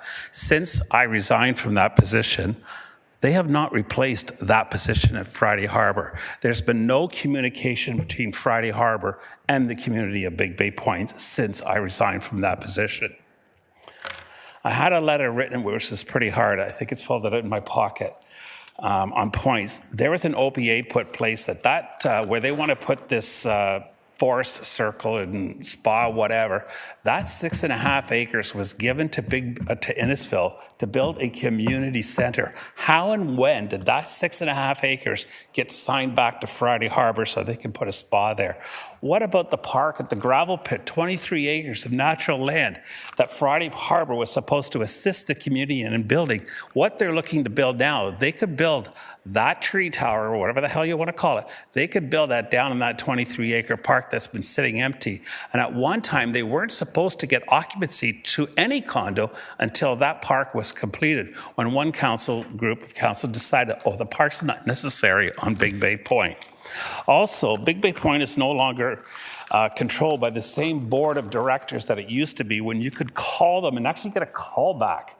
This new board of directors, whoever they are, you cannot get a call back from them at all. There is no liaisoning between Friday Harbour and Big Bay Point as far as I can see. Just give me a second here. And it's actually nervous being back in front of council, so bear with me. I've lived on Big Bay Point for 44 years. I supported Ladies of the Lake who brought the attention to Lake Simcoe when it was dying. It was Ladies of the Lake who made the government clean up Lake Simcoe and made Friday Harbour abide by certain rules that would not impact the lake. Where are the old, I also opposed the old visions of Friday Harbour that looked like Venice. Venice is not Innisfil, trust me, it's not even much more than a road going to the lake. So right now, with this board of directors, there's nobody present here from them tonight that I understand. And I've always before been able to reach Geranium, Mario, Cheryl. Anytime I picked up the phone, left a message on behalf of the community of Big Bay Point, you answered, you returned my calls. These new boners, they don't give a damn about Big Bay Point at all. I have a feeling that the new vision is raising the right hand and lifting the middle index finger and saying to Big Bay Point and community, we, the new Friday Harbour, own Big Bay Point and council and will do what we want. Just follow the money. Thank you. All right. Okay. Thank you, everybody. We appreciate the enthusiasm, but we need to keep decorum here. Yes, you may come up, please. State your name for the record, please, and thank you. Good evening. My name is Karen Lindsay. I'm a resident of Big Bay Point. I've lived there since, I think, about 18 years. Everything I was going to say tonight has been said, except a few things. This thing, Friday Harbour, it keeps growing and growing. Why is that? The original plan was good enough. 15-story buildings, 14-story buildings cannot happen in that community. And if it does, we all know why. Money talks, and there's more to that. Somebody said Friday Harbour is incredibly successful, said the original planner. If they are so successful, why do they have to change everything?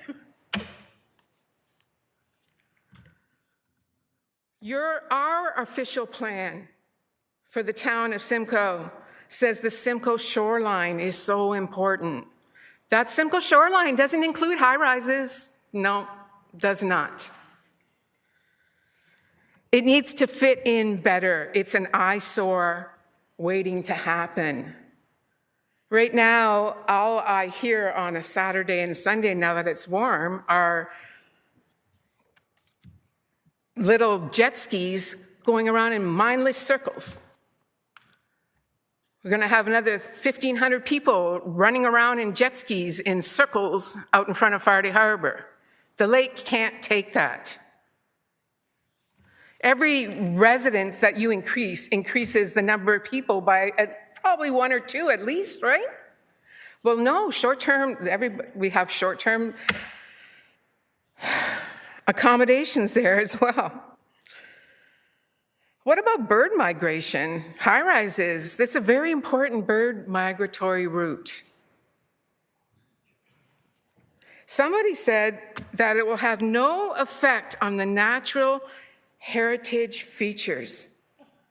I just find that a joke. Like, are you coming to us with the most ridiculous plan so that you can come back with a more subdued one and get that one approved? That's what it seems like to me.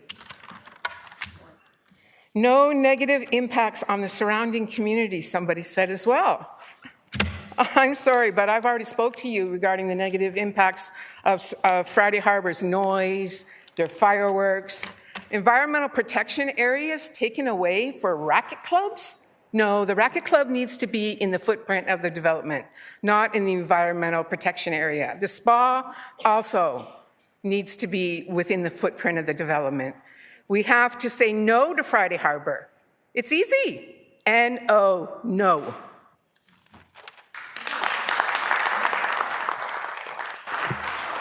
All right.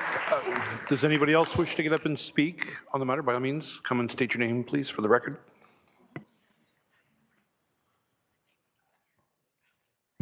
My name's Peter Gerlath. I'm a neighbor to Friday Harbour.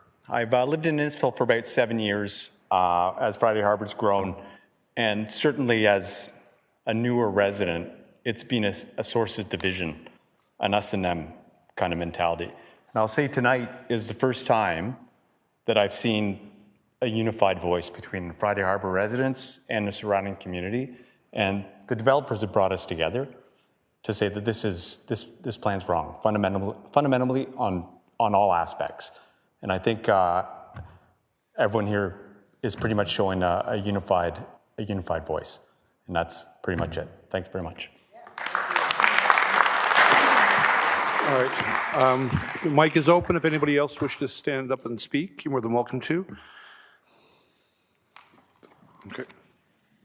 Hi, it's Debbie Miller again. I just wanted to say that it's not 1,500 more jet skis. It'll be a bit more like triple that on the lake. Thanks. All right, thank you.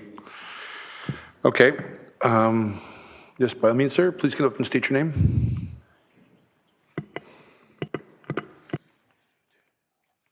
Hey, my name's Michael Gilio. I live directly across from Friday Harbour. I'm on Rosemary Lane.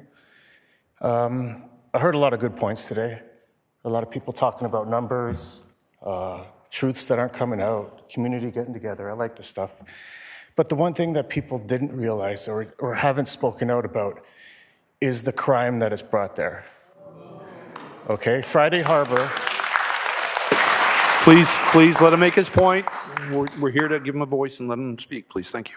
There's been drug raids, illegal guns seized, illegal guns printed, prostitution, vehicle thefts, assault on officers, a couple more little items.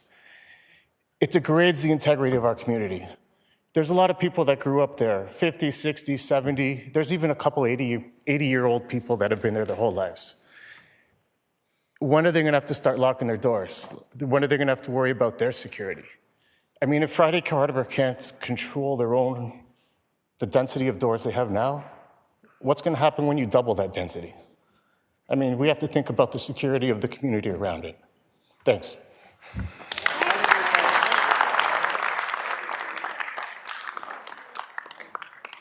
Please state your name, sir. Good evening, Deputy Mayor, members of council, Darren Vella. So I'm usually here before you representing private developers. Tonight I'm coming as a resident. I actually live on Big Bay Point Road, directly across from where Friday Drive intersects with Big Bay Point. So we're seeing firsthand the changes that are happening. Nothing to do with this particular application, but I'm hoping that one of my requests this evening is at that particular intersection, that is actually the school bus zone. So this is where kids are being let off by their parents, or the mums and dads are sitting in their car on our driveway waiting for the school bus to stop for them to get out of their vehicle and get on the bus. And so that is an extremely busy road. I think that the community, the town, the developer should be identifying with signage, with some sort of identification where the school drop-off and pickup zone is. It shouldn't be on our driveway. It shouldn't be on private property. There's obviously liabilities associated with that, and we're very concerned about that. The other thing, further to what this gentleman is saying, we actually had South Simcoe Police at our home last week. We are constantly getting people coming down our driveway thinking that our driveway is a road.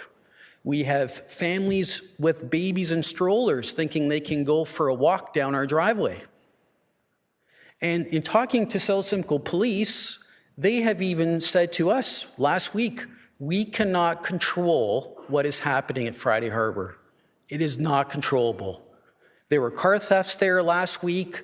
There were cars coming out down Big Bay Point Road at 150 kilometers an hour, and the police have to leave them. They don't even want to chase these people.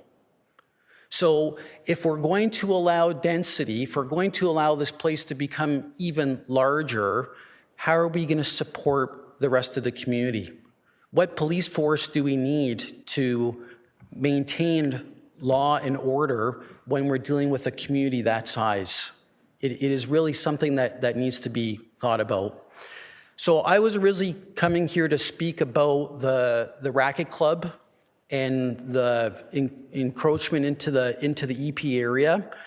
I'm going to be submitting a letter to Ms. Lee regarding those particular issues. All I can really say is that there is absolutely no justification for any encroachment into any EP area where there is 10s, 20, 30, 40, 50 acres of vacant land sitting there for these uses. There is no need to cut any more trees down at all around this resort property. If they do want to put, there's lots of opportunities in just looking at the site. So the town of Innisfil just held a golf tournament at the Nest. And just to the north of the Nest is a large area that Friday Harbour has been filling for the last 15 years. It's cleared, it's open, that land is zoned as part of the golf course district.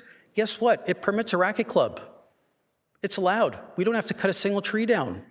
Or they could build the racket club in the area that has already been zoned for that particular use, which is in the Marina District. So we really need to think about, and council actually does a really good job at thinking about recreation. I don't think there's any other place in the town of Innisfil where this council would consider allowing 3,700 units to be built without a park, without a green space. Thank you, everybody. So I'm hoping that there's careful consideration to the application. I understand the importance of bringing a hotel. I understand the importance of bringing a convention center. There are benefits of that to the community. I'm not here to talk about the density. All I can say, as council is aware, is your primary settlement area is Alcona. We have 6 or 7 projects along Innisfil Beach Road. Your official plan allows a height of 8 stories. 8 stories on Innisfil Beach Road in your primary settlement area. The orbit area, you're allowing much taller buildings based on the fact that there's going to be a new GO station, transit station location there. That's warranted. I don't see how in this location 14, 15-story buildings is warranted. Thank you. As we mentioned, Innisfil City Council was not deciding on any of these amendments and developments yet. So if you're a citizen of Innisfil or live at Friday Harbour, you still have time to voice any concerns about Friday Harbour's developments and bylaw amendments. We encourage citizens to reach out to Innisfil City Council if you have any questions or concerns about these developments happening at Friday Harbour. Merci for watching, and we'll see you down the river.